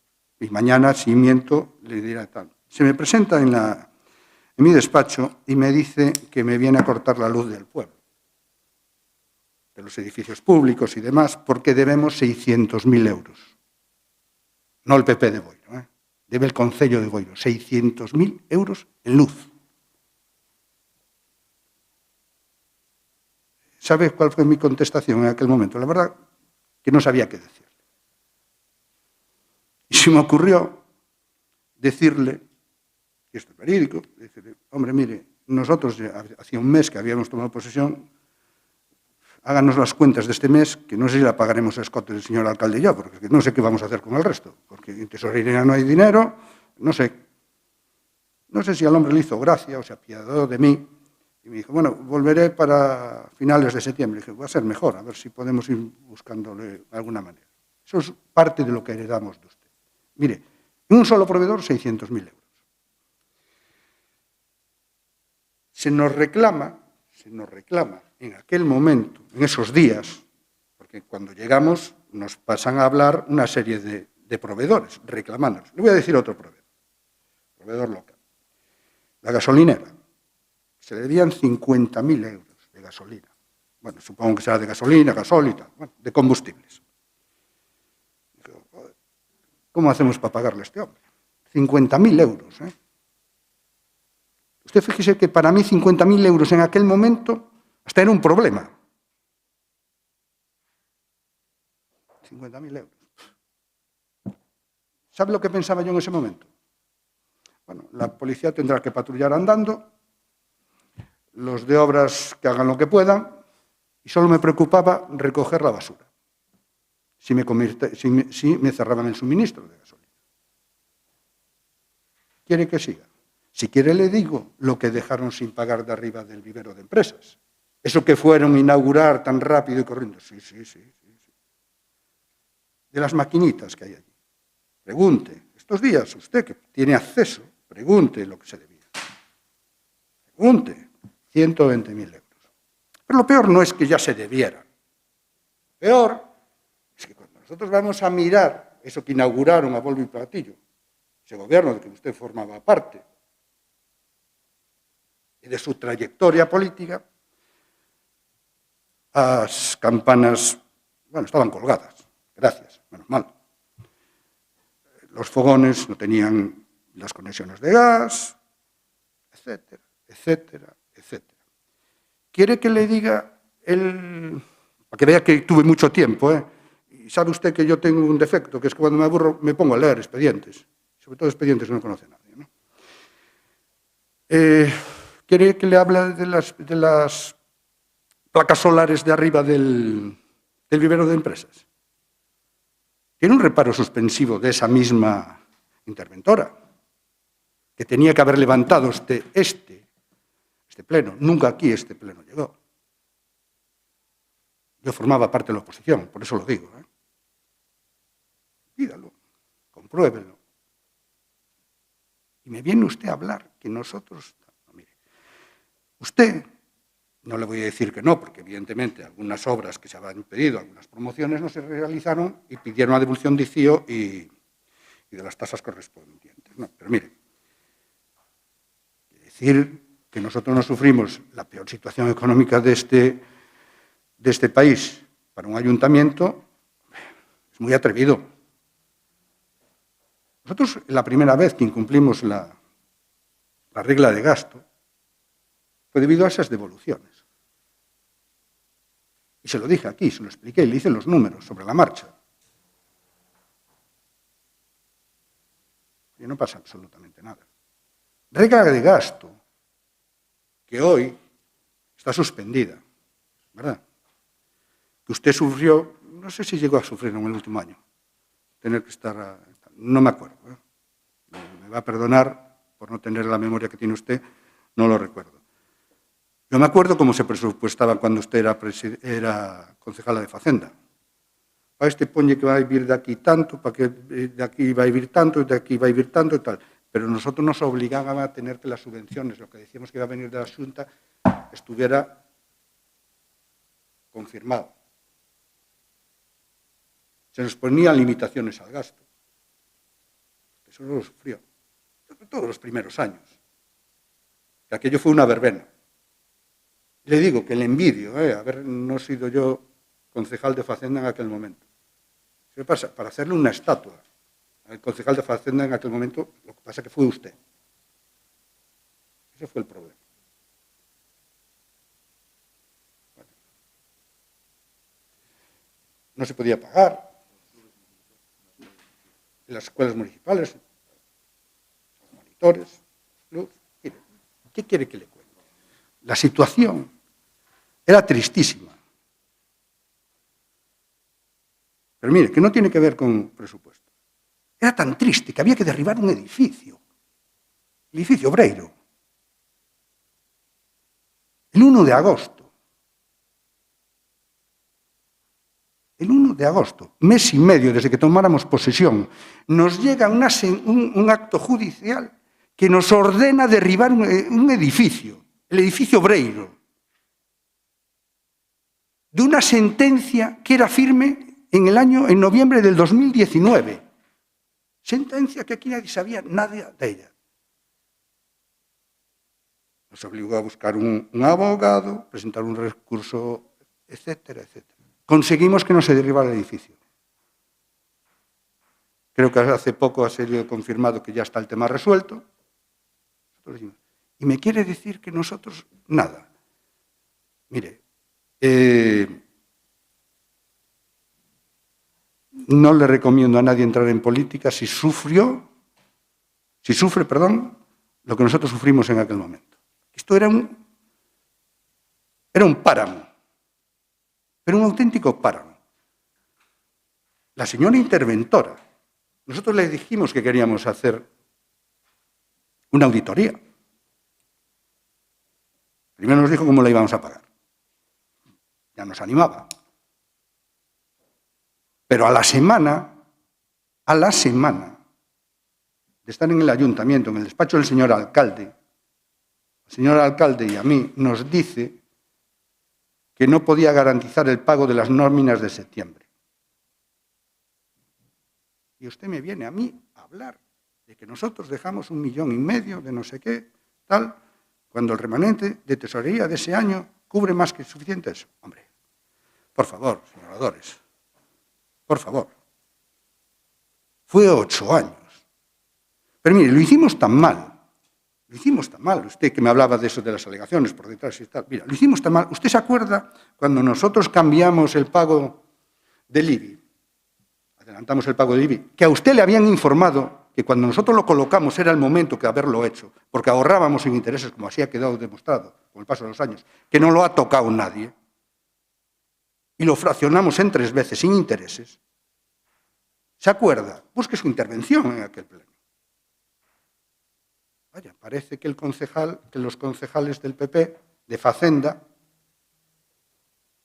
hacían cosas progresistas, porque cuando un gobierno progresista no lo ha modificado, ha hecho bien las cosas, ¿no? Porque parece que las verdades absolutas solo están en la izquierda exquisita. No, no es así.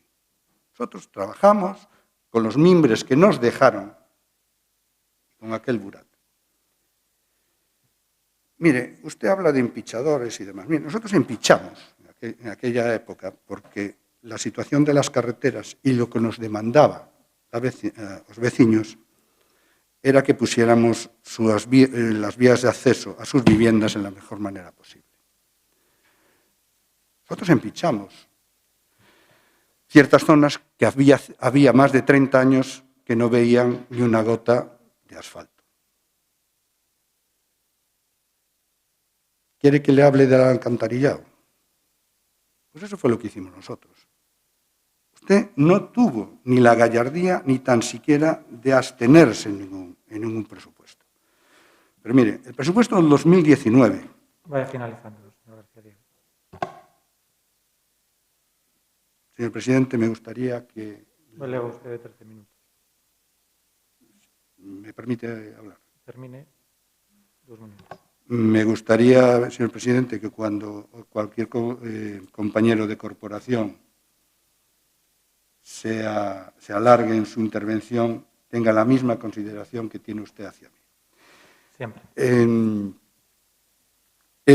Mire, evidentemente usted tiene una valoración de nuestra situación económica que hemos dejado, y yo tengo otra de la suya. Pero ya le digo, sin acritud, cuando usted quiere, con los interventores correspondientes, valoramos económicamente una situación y la otra. Y estoy a su entera disposición. Nada más, muchas gracias. De todas maneras, anunciarles que vamos a votar en contra, lógicamente, del presupuesto. Muchas gracias, señor Rodríguez. Con todos los respetos. Que veña a presumir vostede de superconcelleiro estrella de Facenda e de herencias de verdade absolutas, a verdade que, bueno, di moito que dicir. Vamos a votar o punto número 4 do orden do día. Votos a favor? 10 votos a favor. Votos en contra? 5 votos en contra. Bien, 0 abstencións, polo cal queda aprobado este punto. Pasamos ao punto número 5, expediente 6852/2021. Aprobación se procede do ditamen da moción ICE Boiro mixto para modificación da ordenanza fiscal do IBTM. Primer turno de intervención, señor Rodríguez.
Bueno, neste punto número 5 que acabo de falar, pois se presenta por parte de ICE Boiro unha emenda a esta moción.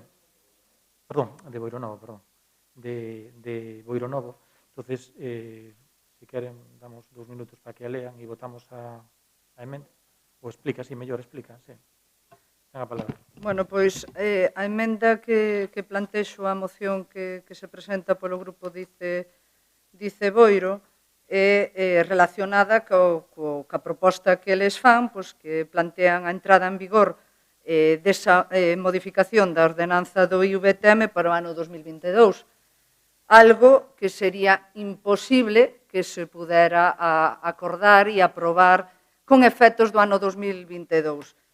Non se podería ter, polo procedimento de funcionamento do propia tramitación administrativa desa modificación, que hai unha exposición inicial, hai unha aprobación inicial, hai unha exposición ao público e hai unha aprobación definitiva desa ordenanza e teria que estar publicada e aprobada antes de 31 de decembro deste ano para poder entrar en vigor no ano 2022. E nin cando fai referencia na exposición de motivos ao 15 de novembro, nin no presuposto municipal, nin tampouco cando presenta a moción o grupo de ICB, en ningún momento sería vixente como para poder cumplir o prazo da entrada en vigor no ano 2022. Mesmo incluso cando fixeran a modificación o Partido Popular desta ordenanza fiscal que o presentou no mes de setembro, nin con esas datas iríamos a que entrara en vigor no ano 2022. Entón, a emenda que plantexo para que non incumplamos a lei, para que efectivamente sexamos rigurosos nos acordos que adoptamos neste pleno, é modificar que, en lugar de que esa tramitación se faga con efectos do ano 2022, que se faga con efectos do ano 2023, que efectivamente sería como poderíamos cumplir con este acordo, pois cumplindo cos requisitos legais exixidos pola propia tramitación administrativa. Xa digo, incluso indo o ano que se fixo esa modificación, foi aprobado inicialmente no pleno de setembro, houve unha exposición pública, houve numerosos afectados que presentaron alegacións e mesmo incluso se foi convocar os concelleiros da oposición en aquel momento o día antes pola tarde, que estaba eu precisamente facendo unha rola de prensa demandando a construción do Club de Remo de Cabo de Cruz, por outra parte, para convocar o pleno para o día seguinte ás 12 da mañá, para que entrara en vigor.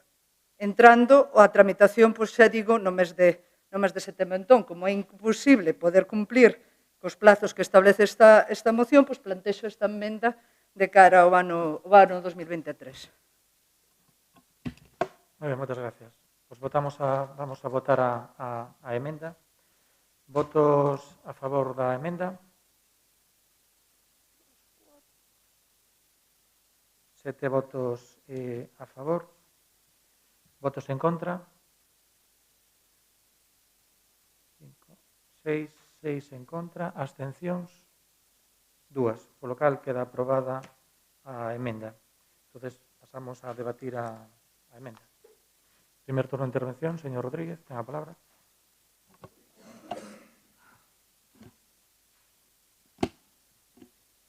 Moitas gracias, señor presidente. Bueno,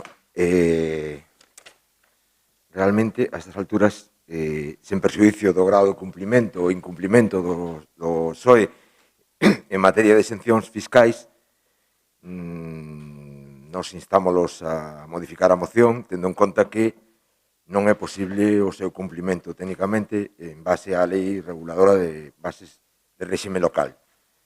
No momento en que esa subsanación se produza, nós estamos dispostos a debatir sobre a conveniencia ou non da devandita exención.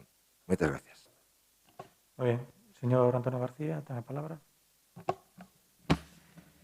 Moitas gracias, señor presidente. Bueno, eu traía esta moción aquí, ou traigoa. Entendo que as mocións veñen presentadas para votalas, vale? E, bueno, isto non foi unha cousa gratuita, isto ven dado dunha demanda dun colectivo de xente, hai sobre unhas 400 personas que bueno, entre elas é unha asociación que nos pideu que presentáramos esta moción, entendemos que bueno, que é correcta. Eu non sei se efectivamente, non sei, supoño que sí, que habrá que non será tal como están dicindo, que ao mellor non se podrá aprobar en esta legislatura, bueno, en este ejercicio, pero independentemente entendo que se debería de votar a moción, vale, sin máis. A ver, máis que nada pola petición deste colectivo. É que axudar con esta iniciativa a preservar o patrimonio industrial de Boiro e comentar tamén que somos o único concello, creo, que da comarca que non temos esta exención.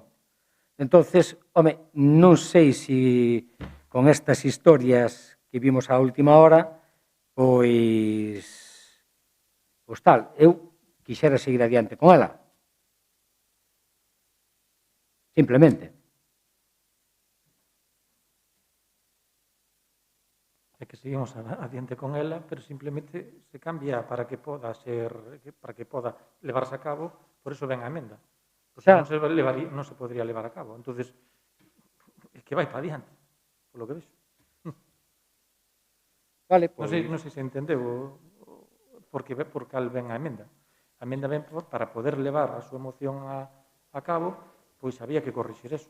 Bueno, pero a miña pregunta é, dentro de esta moción vaise votar ou non se vai votar? Agora. Non, emendada. Emendada. O que se emenda é a parte resolutiva que simplemente o que cambia é que en vez para o exercicio 22 é para o exercicio 23. Porque no 22 é inviable. Vale, de acordo. Termino, sí. Sí, está. Primer turno. Por suposto. Efectivamente, vamos votar esa moción con esa emenda para cumplir a lei, simplemente, porque senón aquí podemos vir a votar calquer cousa ou calquer barbaridade e que non se axusta a dereito, que se é imposible, a xente que nos está vendo dirá, bueno, o ano 2022 xa vamos ter reducido o imposto dos vehículos de máis de 25 anos, dos vehículos históricos. E non será certo. Por qué? Porque non entraría en vigor, señor García. Entón, pois, o normal é que se subsane e que se axusta a normativa vixente, non? Pero mire, entrando na cuestión, eu vou facer un relatorio de todo o que aconteceu con respecto a esta cuestión. Iba lá o ano 2016, hubo unha aprobación inicial, donde quen gobernaba en aquel momento o Partido Popular pois suprime unha excepción fiscal que tiñan os vehículos destas categorías, que unha vez aprobado inicialmente, precisamente a xente afectada, persoas afectadas e un colectivo se puxo en contacto con o noso grupo, axudámoslle, démoslle difusión, informamos os veciños de cal era a cuestión. Aquí están as charlas informativos que tuvemos, a comunicación de información que demos no seu día, as distintas xuntanzas, ese colectivo se organizou, se creou unha plataforma. Eu non sei con quen fala vostede, pero cos que en aquel momento fixeron esa recollida de asinaturas de 400 persoas, esa xente, pois, efectivamente, con eles non falaron. Eu non sei con quen falaron ustedes, pero con os que en aquel momento estuveron nesta plataforma e fixeron toda esta dinamización e todo este traballo de movilización social, pois, evidentemente, con eles non falaron porque preguntámoslle nós e con eles non tiña falado. Eu non sei con quen fala vostede.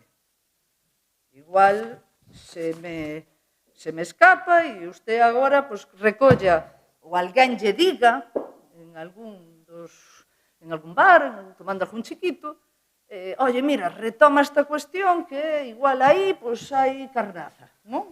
Pensará vostede, porque claro, eu cando vexo a moción que presenta, onde intenta, non sei, de algún xeito aquí, Boiro Novo, porque xa non moveu isto, usted sabe que levamos aquí 2 meses a nosa organización política, e debeu saber, porque vostede tamén foi convidado a vir votar unha man, a traballar neste concello, a vir aquí sin ningún tipo de retribución e a poder traballar neste concello, vostede tamén o sabe, hai 2 meses, e agora aquí parece que ademais o nomea nesta moción que, bueno, que parece que quere de algún xeito, pois, poñer en evidencia pois a nosa palabra como colectivo. E, en particular, incluso, como decía, coa xente que representaba esta plataforma.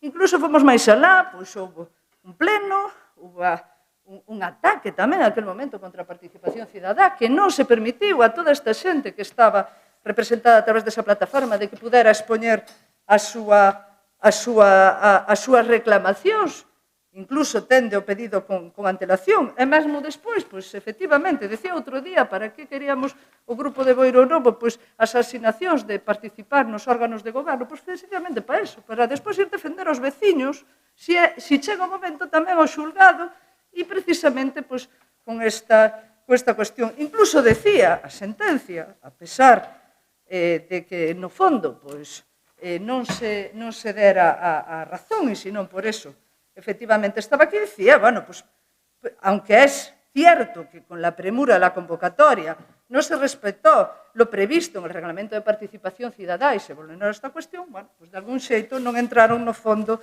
da cuestión do propio ato. Non.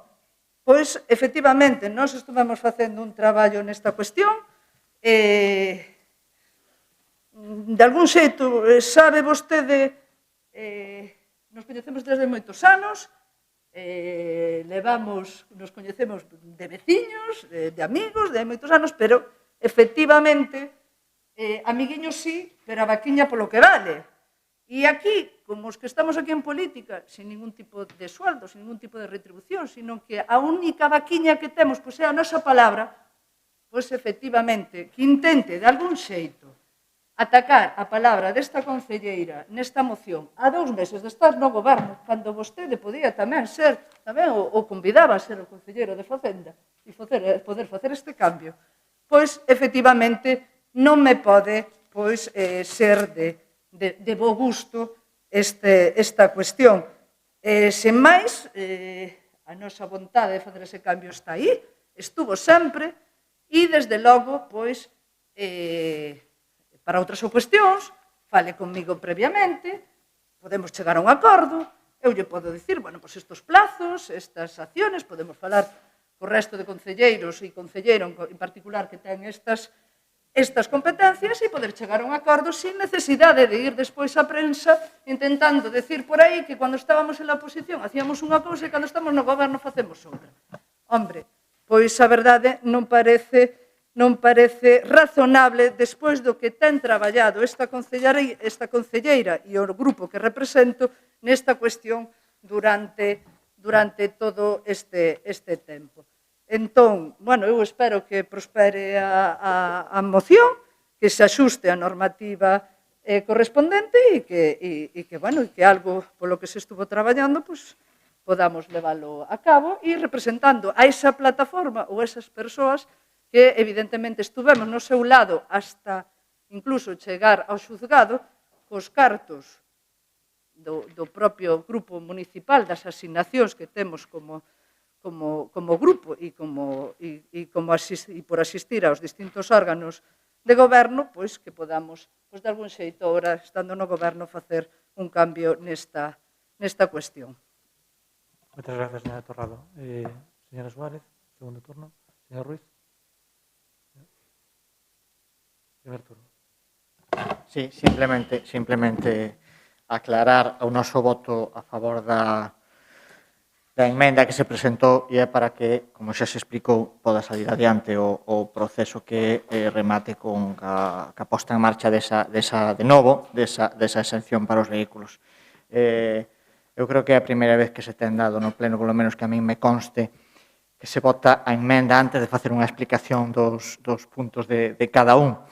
Pedirle disculpas ao señor Antonio por esta circunstancia, porque entendo que se debería primeiro un pouco explicar o posicionamento de cada un de nós antes de pasar á votación, e isto non se fixo así. Que me conste a min, é a primeira vez que sucede, e eu invitaría a todo o mundo, polo que lle toca hoxe a ele, porque me poda tocar a mí mañán, a que se faga primeiro unha exposición dos pareceres de cada un antes de proceder a votar ou non a emenda, porque desta maneira se podía haber explicado antes e non ter os votos en contra de grupos á mesma, non? Disculpas ao señor Antonio por lo que pasou, intentar que non volva a suceder e o que dixen, indicarlle que o noso voto é para que prospere esta medida. Moitas gracias. Primer turno. Segundo turno de intervención, señor Rodríguez, ten a palabra. Gracias. Vamos a ver, que realmente aquí hai dúas cuestións. Por unha parte, acabamos de aprobar unha modificación da ordenanza medioambiental que no seu conxunto recolle un compromiso coa sostenibilidade, co medio ambiente. A parte de eso, se temos en conta as directivas europeas e a dirección na que van, fundamentalmente en materia de descarbonización, eu o que pregunto é que estamos plantexando.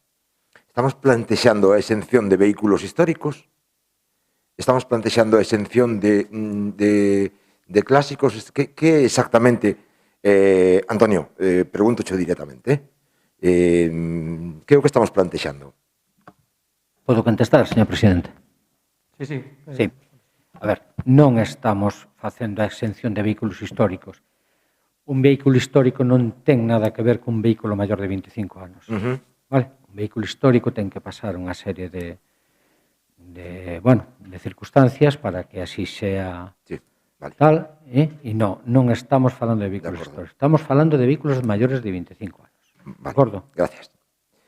Ben, entón, continúo moi brevemente. Entón, desta maneira, porque claro, un vehículo de 25 anos realmente non é sinónimo de preservación do patrimonio industrial. Ustedes reconoceramo. Realmente o que é sinónimo é de contaminación, é sinónimo de falta de elementos de reguladores da emisión de gases de efecto invernadoiro, e realmente o que hai que plantexarse é cal é a dirección na que queremos ir. Se queremos ir na línea de mellorar en materia medioambiental e ademais o que pretendemos é preservar ese patrimonio industrial, porque se esa era a cuestión realmente, pois dase a circunstancia de que a ordenanza o ten perfectamente recollido, porque a ordenanza que está en vigor establece como no artículo punto 5 a bonificación para vehículos históricos de un 100%. A bonificación deberá ser solicitada, o sea, rogatoria, polo interesado e deberá ir acompañada da seguinte documentación: DNI, copia compulsada, ficha técnica do vehículo, documentación acreditativa, como se pode ser o pase dun ITV, etcétera, etcétera, etcétera. Polo tanto, a preservación do patrimonio industrial está garantida por a propia ordenanza, e a ordenanza que está en vigor. Agora, porque foi vostede quen falou da preservación do patrimonio industrial, non fun eu. Agora, se o que estamos a falar é de fomentar, impulsar, recoñecer, digamos, de maneira involutiva, a non evolución, perdón pola redundancia, o lío que me fixen, pero a non avanzar na dirección da sostenibilidade, da mellora medioambiental, recoñecendo as persoas que teñen coches que non dispoñen de elementos de protección medioambiental, pois entonces estamos entrando en unha contradición bastante difícil de explicar. E eu son partidario de ir en esa dirección, na dirección das melloras medioambientais, na dirección da descarbonización, na dirección de impulsar e de fomentar medidas que melloren este ámbito. E esta non me parece que sea unha que vaya a redundar en eso. Sinceramente, sin acritud o digo, non me parece. Porque seguramente, e digo ademais incluso tirando pedras ao meu tellado, non sei cantos anos ten o meu coche, pero mellor non lle anda moi lonxe. Pero, claro, de algún xeito teremos que ser coherentes e teremos que ser responsables cando ademais temos a obligación de dar exemplo. Entonces, eu sinceramente no mellor dos casos, absteríame a hora de votar a moción. Pero eu instos a que a reconsideren e pensen se realmente temos que plantexarnos a exención destes vehículos sin perjuicio de que outras forzas políticas, na que evidentemente están no seu dereito e ao mellor teñen argumentos tamén perfectamente válidos, adquiriran outros compromisos. Nós non o adquirimos. E temos a nosa opinión e é a que acabo de presentarlle. Moitas gracias. Moitas gracias, señor Rodríguez. Señor García, ten a palabra. Gracias, señor presidente. Bueno, a min dame a impresión de que o señor Muñiz me está facendo creer que as ITVs son un fraude. Vamos, aí chegarían as coñas. Eu entendo que todos estes vehículos, estes 400 vehículos que están pagando a ITV estarán dentro da norma e da normativa de contaminación e tal, porque cando van pasar as súas ITVs, supoño que estarán de acordo con todos os parámetros que lle marcan. Bueno, eu non sei onde vive usted, señor Muñiz. Sinceramente, en Toledo, pois en Toledo non deben de pasar as ITVs os coches. Aquí, sí. De verdad, me sorprende. Bla, bla, bla e bla. Pero bueno, alá usted. Señora Dores, mire usted. Usted me fala de que tal, a emenda, ben, bien, me collen novo en estas tal. Pero mire, usted dice que traballou tanto e tanto por isto, pero bueno, quedoulle no tinteiro, porque leva 2 anos sin facer nada, desde que presentou usted isto. Por cierto, judicialización, perdón, a palabriña. Bueno, fixo usted, levouno a juicio e o perdeu. Pero que, bueno, é que era sabido que se iba a perder, porque é potestado o goberno local de poñer e quitar impostos. Entonces, ustedes non sei a que estaban xogando. De todas formas, isto nos presentámolo porque unha asociación, vale, destos coches e varias personas nos dixo, olles, nos sentimos desamparados, nos sentimos abandonados. Entonces, foi por o que fixemos nós esta moción, non foi por outra cousa, Non vaya usted a pensar que contra usted, ni moito, non é tan importante como para eso. Válgame o cielo. Para nada, É porque nos lo solicitaron, simple e llanamente. Vale? Moitas gracias. Moitas gracias, señor García. Señora Torrado, ten a palabra. Sí. Boiro Novo, que chegou ao goberno e xa supón incumplir todo aquilo que pregoaba na oposición. Señor Antonio, o seu compañeiro de corporación tamén levaba aquí 2 anos tamén por esta cuestión. Sabe vostede que ese xuicio ainda foi resolto pois no ano 2020? Sí, sabe vostede? Sabe vostede todo o traballo que estuvo facendo esta concelleira por esta cuestión? Sabe vostede que levo 2 meses no goberno municipal? A que sí? Pero que non é unha cuestión, é que claro, agora colle e digo, non, mira, chanto, porque agora acabo de ver que, bueno, que veño aquí, digo unha cousa, resulta que é ilegal poder ejecutar a moción que propoño no mismo plazo, resulta que me desvelan que xusto toda esa plataforma na que eu digo que estou representando, resulta que non falaron con ustedes, entón, e agora dice, non é un ataque contra Boiro Novo. Home, pono vostede na exposición de motivos. É que non estou engañando a ninguén. Pono vostede na exposición, e xa lle digo que...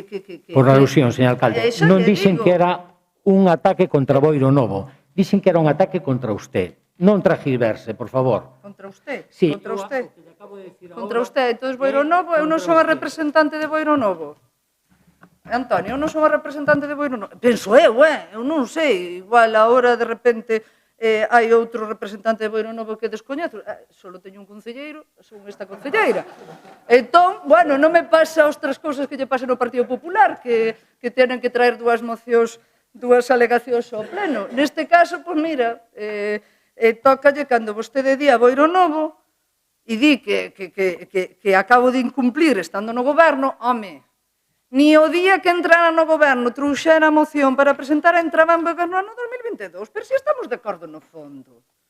A cuestión é a que anda, que está buscando o grupo de ICB para, de algún xeito, pois, por un lado, di, no, vou apoiar ao goberno de coalición e tal, non sei que, vou apoiar estes presupostos, porque di, es que trajeron unos presupostos e non viene la ordenanza fiscal que modifica. E digo, a ver, primeiro, unha cousa é un presuposto e outra cousa é a ordenanza fiscal. E, en segundo lugar, vostede non votou a favor do presuposto municipal deste ano, votou en noviembre e acaba de votar fai 10 ou 15 minutos. Pero plantexou este cambio. Non, verdad? Bueno, pois entonces, poñámonos a traballar na cuestión, deixémonos de intentar dar patadiñas debaixo da mesa, porque xa lle digo que nos podemos levar ben, pero se eu estou aquí e estou en política non para facer amigos nas tabernas, chiquiteando ali en Praia Xardín cando ti queiras, pero, ou con quen che axuda e che asesora a facer as mocións. Pero aquí, evidentemente, se ataca o grupo político que representa, e así o está facendo e o fixo nos medios de comunicación, eu teñolle que dicir, por moito aprecio que lle teño, e por moitos anos que nos coñecemos, que evidentemente está faltando a verdad. E está intentando facer un ataque político en algo que, ademais, estamos de acordo, señor Antonio. Entón, se quere facer unha proposta, faga. Non necesitaba nomear a representante de Boiro Novo, a min, a Boiro Novo, a quen vostede considere. Asépticamente, se quere, pero se fai políticamente e se fai un ataque político, espere que outros lle contesten, señor Antonio. Porque aquí vimos a facer política, evidentemente, e a contrapoñer os pareceres. Entón, bueno, non dá moito máis de sí tampouco, porque estamos de acordo, pero evidentemente queda aí para outras cuestións, outros momentos, que probablemente antes de salir da periódico e intentar desprestixiar ou pretender desprestixiar a un grupo da corporación da que somos compañeiros, antes cheque aquí, fale comigo, consensuamos e falamos, e probablemente ou traemos unha moción conxunta, que estaría encantada de traela conxunta, ou polo menos non andeamos a pistoletazos. Digo eu, porque se usted me ataca, que sepa que vai ter resposta desta concelleira, aínda que sigamos sendo amigos. Moitas gracias, señora Torrado. Señora Suárez, segundo turno de intervención, ten a palabra. Gracias, señor presidente. Ben, nós non imos apoiar a moción, ímonos abster para ser coherentes co que votamos na anterior legislatura cando se modificou a ordenanza para cobrar o imposto a estes vehículos. Entendemos as exencións ou as bonificacións para automóviles que son máis respetuosos co medio ambiente, como pode ser un coche híbrido, un coche eléctrico, un vehículos dese tipo, e non cos que máis contaminan. Debemos ir a menos emisións. Estamos aprobando, ainda aprobamos hoxe, unha ordenanza do medio ambiente, neste caso era de rexestión de residuos, pero no pleno anterior, creo que foi no último, aprobouse o plan de acción polo clima, e o que consideramos prioritario é non consideramos para nada prioritario a exención a vehículos vellos, que non deixan de ser coches vellos os de máis de 25 anos, que nada ten que ver cos catalogados como históricos, que terían que cumplir outra serie de requisitos, ter un informe que así o acredite, etc. etc. Entón, ímonos a abster. Ademais, que como non está demostrado que para nada, porque este debate xa se dou na anterior legislatura e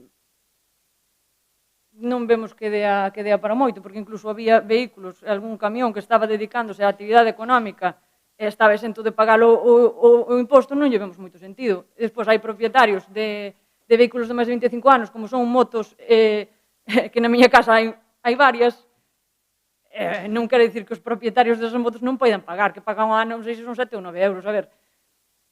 Sí, algunha xente válelle para facer política, pero nós non imos a entrar nesta cuestión, ímonos a abster. Gracias. Moitas gracias, señor Suárez. Segundo turno. No, segundo turno. Muchas gracias, señor presidente. Nós, por coherencia, vamos a votar en contra, lógicamente. Compro parte do discurso da compañera do BNG, o señor Carlos, pasa que eu considero que se debe ser máis valiente, ¿no? Como bien dijeron ellos... No, que compro parte del discurso dicho por la compañera del BNG,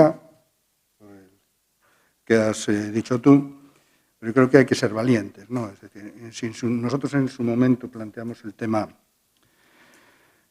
de quitar estas bonificaciones, pues eso, el debate que tuvieron antes de que si era un vehículo histórico, un vehículo bello, pues era un vehículo bello. Los vehículos de 25, los vehículos históricos están exentos. Lo que pasa es que tienen que tener una tramitación, hay que solicitarlos en tráfico, etcétera, etcétera. Sí, no es un expediente barato, pero se puede hacer. Posiblemente para retirar este parque móvil tan antiguo, lo que necesitan esta gente, porque las circunstancias económicas de cada uno las conoce cada uno, pues lo que para retirar estos vehículos tan antiguos, quizá a través del Ministerio de Transición Ecológica, tan progresista es él, pues a lo mejor lo que se necesitan es que se subvencionen, que se retiren estos vehículos tan antiguos y se fomente, como ya en su día también tuvimos en esta legislatura, hablando sobre el coche eléctrico, pues que se compren coches eléctricos o híbridos y unas subvenciones en cuestión, porque el cambio está muy bien, que cuando se legisla de costas a sociedade, que non se pensa en la situación económica de cada persona, ¿no?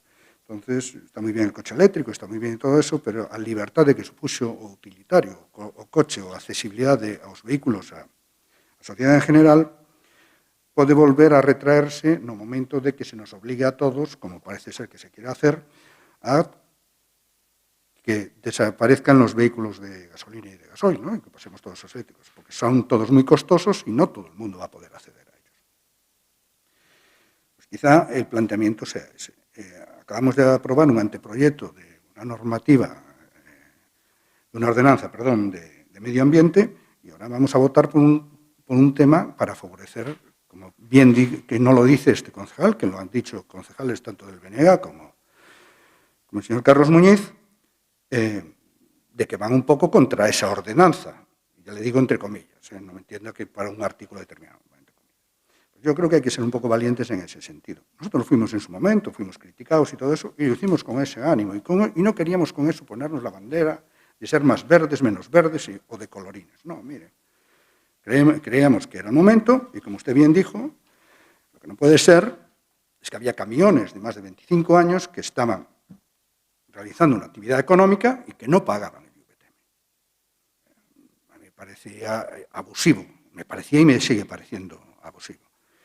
En los próximos años, porque se está legislando así, no solo en España, sino en casi toda Europa, se va a empezar a gravar a los coches, digamos, de motores de explosión, de gasóleo y de gasolina, ¿no? Es decir, ¿para qué? Para que se vaya retirando ese parque móvil. Si ahora, aún por encima, desde los ayuntamientos a nivel local bonificamos el mantenimiento de esos coches, pues va un poco en contradicción contra las políticas que hacen los partidos que ustedes representan. Porque está gobernando, que yo sepa, a la izquierda exquisita. Entonces, pues bueno, yo entiendo que es un poco contradictorio, ¿no?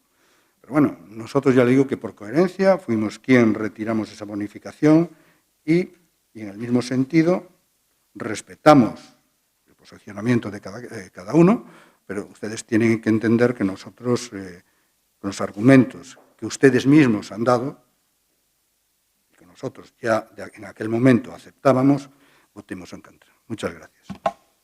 Muy bien. Pues vamos a votar o punto número 5 da orden do día. Votos a favor.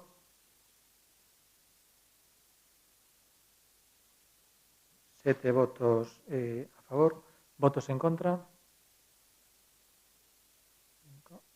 6 votos en contra. Abstencións. 2 abstencións.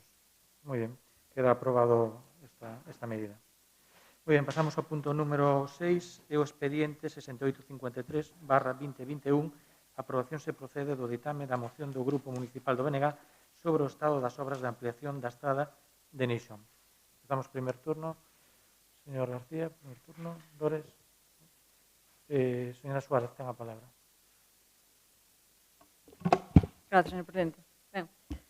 Ben, dende o BNG presentamos esta moción porque, bueno, eu creo que é coñecido por todos que esa obra leva anos xa empezada, está supoñendo xa un trastorno para a veciñanza, xa non digo a outra xente que ven de fora que quer ir aos castros, pero sí para a veciñanza, que lle dificulta na súa vida diaria, e entón o que solicitamos é que se fagan os trámites pertinentes para instar a quen ten a titularidade da obra, que é a Deputación, para que se acabe canto antes, porque parecenos, non sei, que estea así esa obra despois de tantos anos, e entón, basicamente, ese é o motivo polo que se presenta a moción.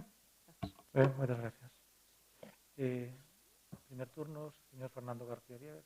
¿No? Señor Rodríguez, segundo turno de intervención. Ten a palabra. Moi brevemente, nos vamos a apoiar a moción porque compartimos a necesidade de finalizar unha obra que se comenzou e quedou pois a medio facer. Entón, creo que debemos asumir a responsabilidade e tratar de agilizala e tratar de sacala adiante e rematala, porque esa foi a intención con que se empezou. Moitas gracias. Moitas gracias. Señor Antonio García, segundo turno, ten a palabra. Moitas gracias, señor presidente. No, estamos de acordo ca moción e vamos a apoiala. Moitas gracias. Señora Dores Torrado, ten a palabra.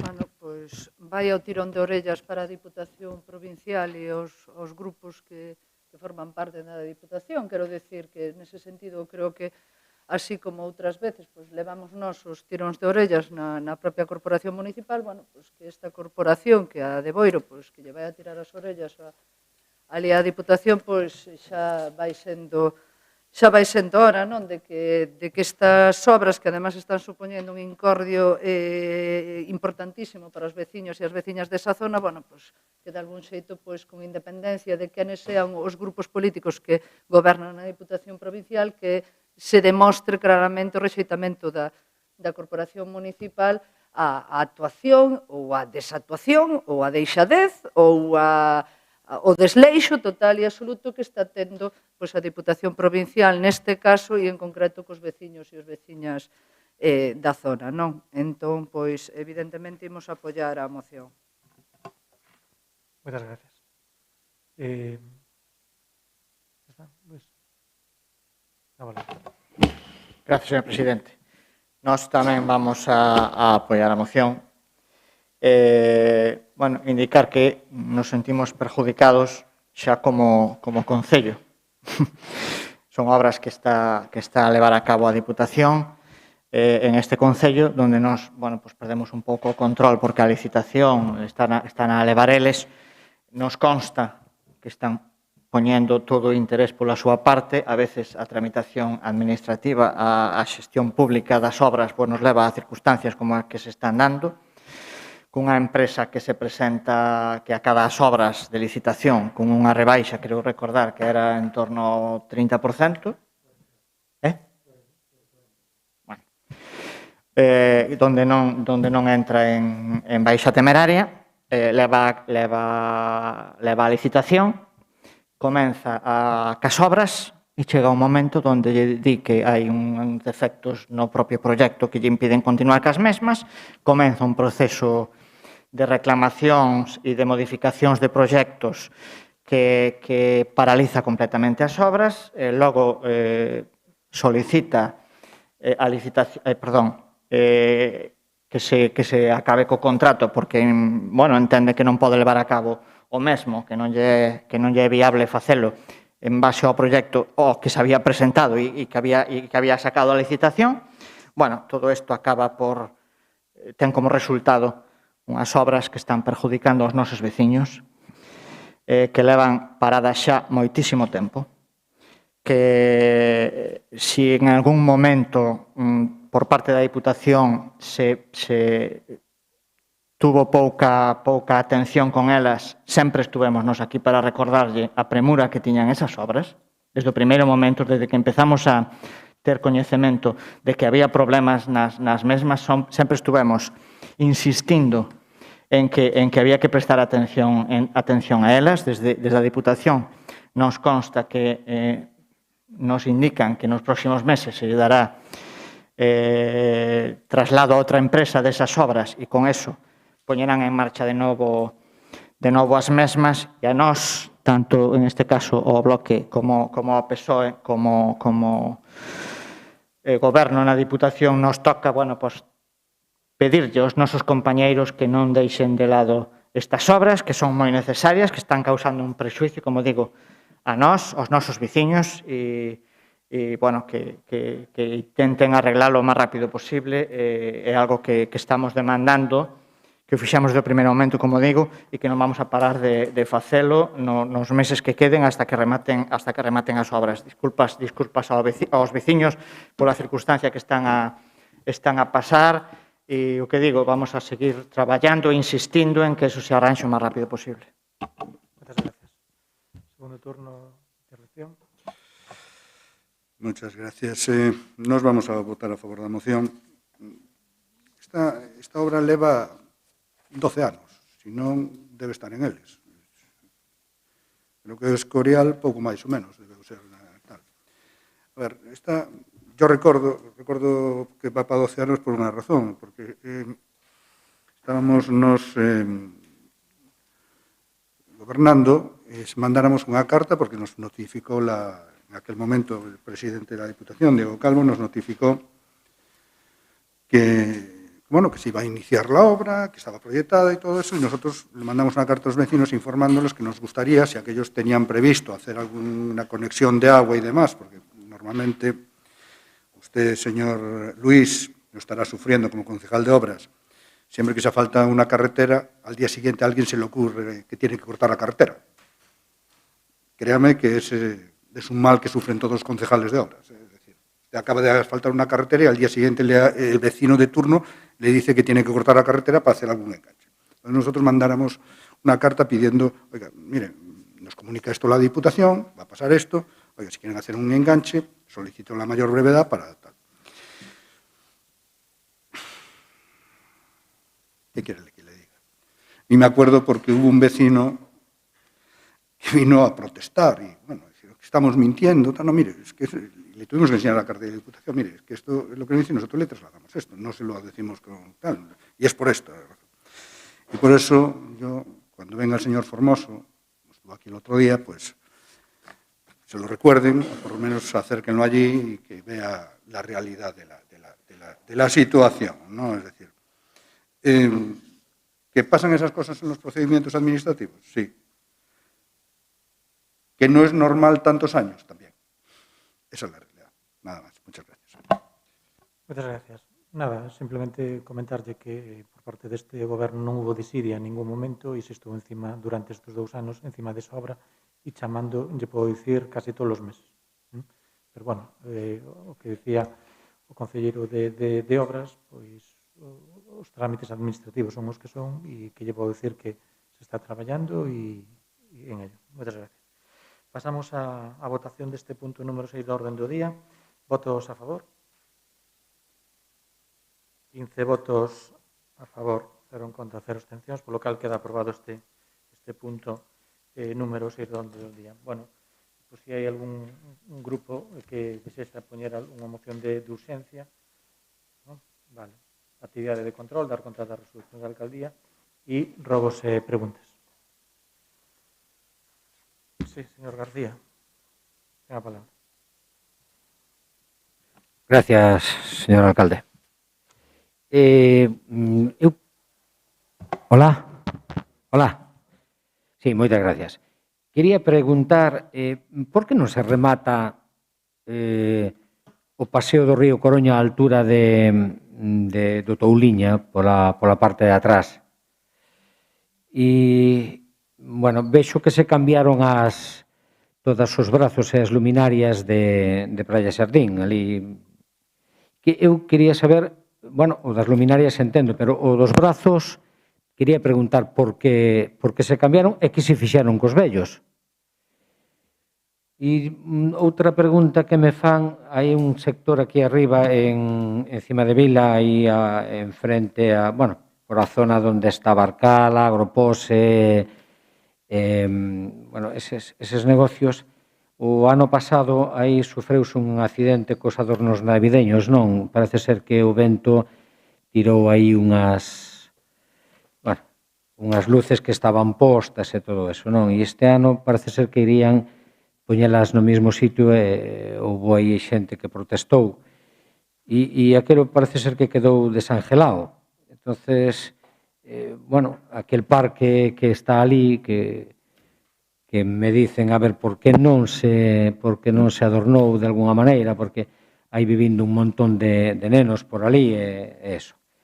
Bien, e agora no tema de rogos, eu quixera que, bueno, se fixera cumplimento de, bueno,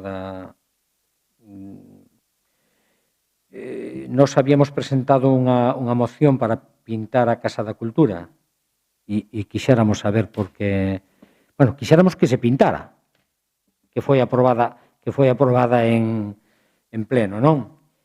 E outra cousa tamén, outro rogo, é que a ver se poden abrir algúns sanitarios do paseo marítimo, porque a xente de Boiro tamén ten as súas necesidades cando vai paseando e se encontra con que non ten. Moitas gracias. Moitas gracias. Señora Suárez, ten a palabra. Gracias, señor presidente. Ben, a miña pregunta é: por que nunha instalación pública de titularidade municipal convive co logo do Concello o logo ou a propaganda da empresa Cobre San Rafael, sendo unha empresa que é unha verdadeira amenaza para o noso Concello, para Boiro, en tanto que a súa actividade perxudica gravemente os nosos sectores productivos. E precisamente sabémoslo ben que hoxe tivemos aquí o sector mexilloeiro e esta empresa foi unha ameaza no seu día por a reapertura, por o que conlevaría, as consecuencias que conlevaría a reapertura da mina de Touro. Esa é a miña pregunta. E outra pregunta, ou rogo, xa non sei, é que, bueno, no último pleno, no que se tratou aquí o tema de por que se cortaran as árbores diante do Concello, solicitei un informe e non me chegou. Entón, rogo mo envíen ou pregunto por que non se me remiteu aínda ese informe. Teño un rogo tamén que, tanto nos dous paseos, no do Obreiro e no do Coroño, as rampas que son de madeira non se están limpando e teñen un limillo que resbala e está habendo auténticas caídas por parte das persoas que pasan por ali. Entón, rogo que se limpen con asiduidade para evitar esas caídas. E outro rogo é, xa non sei se como propósito de ano novo ou tal, que as sesións plenarias se cumpla a data que está oficial, que está establecida para ser, que é o segundo xoves de cada mes, porque para as persoas que temos outras ocupacións que facer e incluso conciliar, é-nos bastante difícil cando non sabemos en que data se vai a realizar o pleno. Gracias. Moitas gracias. Ten a palabra. Sí. Os veciños de Moimenta reclaman que na marquesina que está diante da de Caramés, que hai aí un paso de peóns, existe cierto riesgo que hai pouca iluminación. Sei que é unha vía da Diputación, pero, bueno, a ver se hai algunha maneira de colocar allí algunha iluminación nas marquesinas, sobre todo porque os rapaces a primeira hora, e sobre todo nestes meses que máis de noite, existe cierto riesgo de atropello, todo eso. Se a vostedes non os autoriza a Diputación, que sea a Diputación que se faga cargo da mesma, ser unha vía da Diputación. Despois teño aquí, estes días, estuve hablando con unha vecina de Cimadevila, que hoy ha presentado por registro un escrito que me gustaría leerlo, porque creo que nos afecta a todos los concejales, y si es cierto, pues no está bien, ¿no? No voy a decir el nombre por el tema de la protección de datos. Dice: expongo, soy hija de los afectados, señor y señora, con domicilio en Cimadevila, en referente al suceso del día 27 de diciembre del 2020, sobre las 20:45 horas, por expedimiento de un arco de Navidad. Consta expediente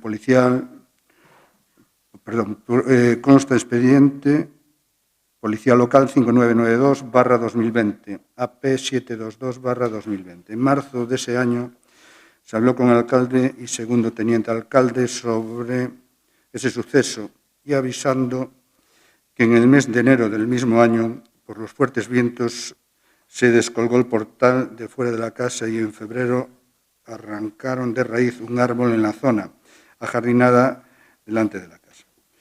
En las fiestas de verano, no sé lo que pone aquí, pero bueno, volvieron, porque está escrito a mano, volvieron a colocar adorno el día 7 de diciembre del 21, vuelven a hacer lo mismo, se llama Policía del CAI y es competencia del Gabinete de Alcaldía este tema. Esto está generando polémica entre gente de vecinos que no hay adornos por culpa de dos viejos, porque no les gustan los adornos.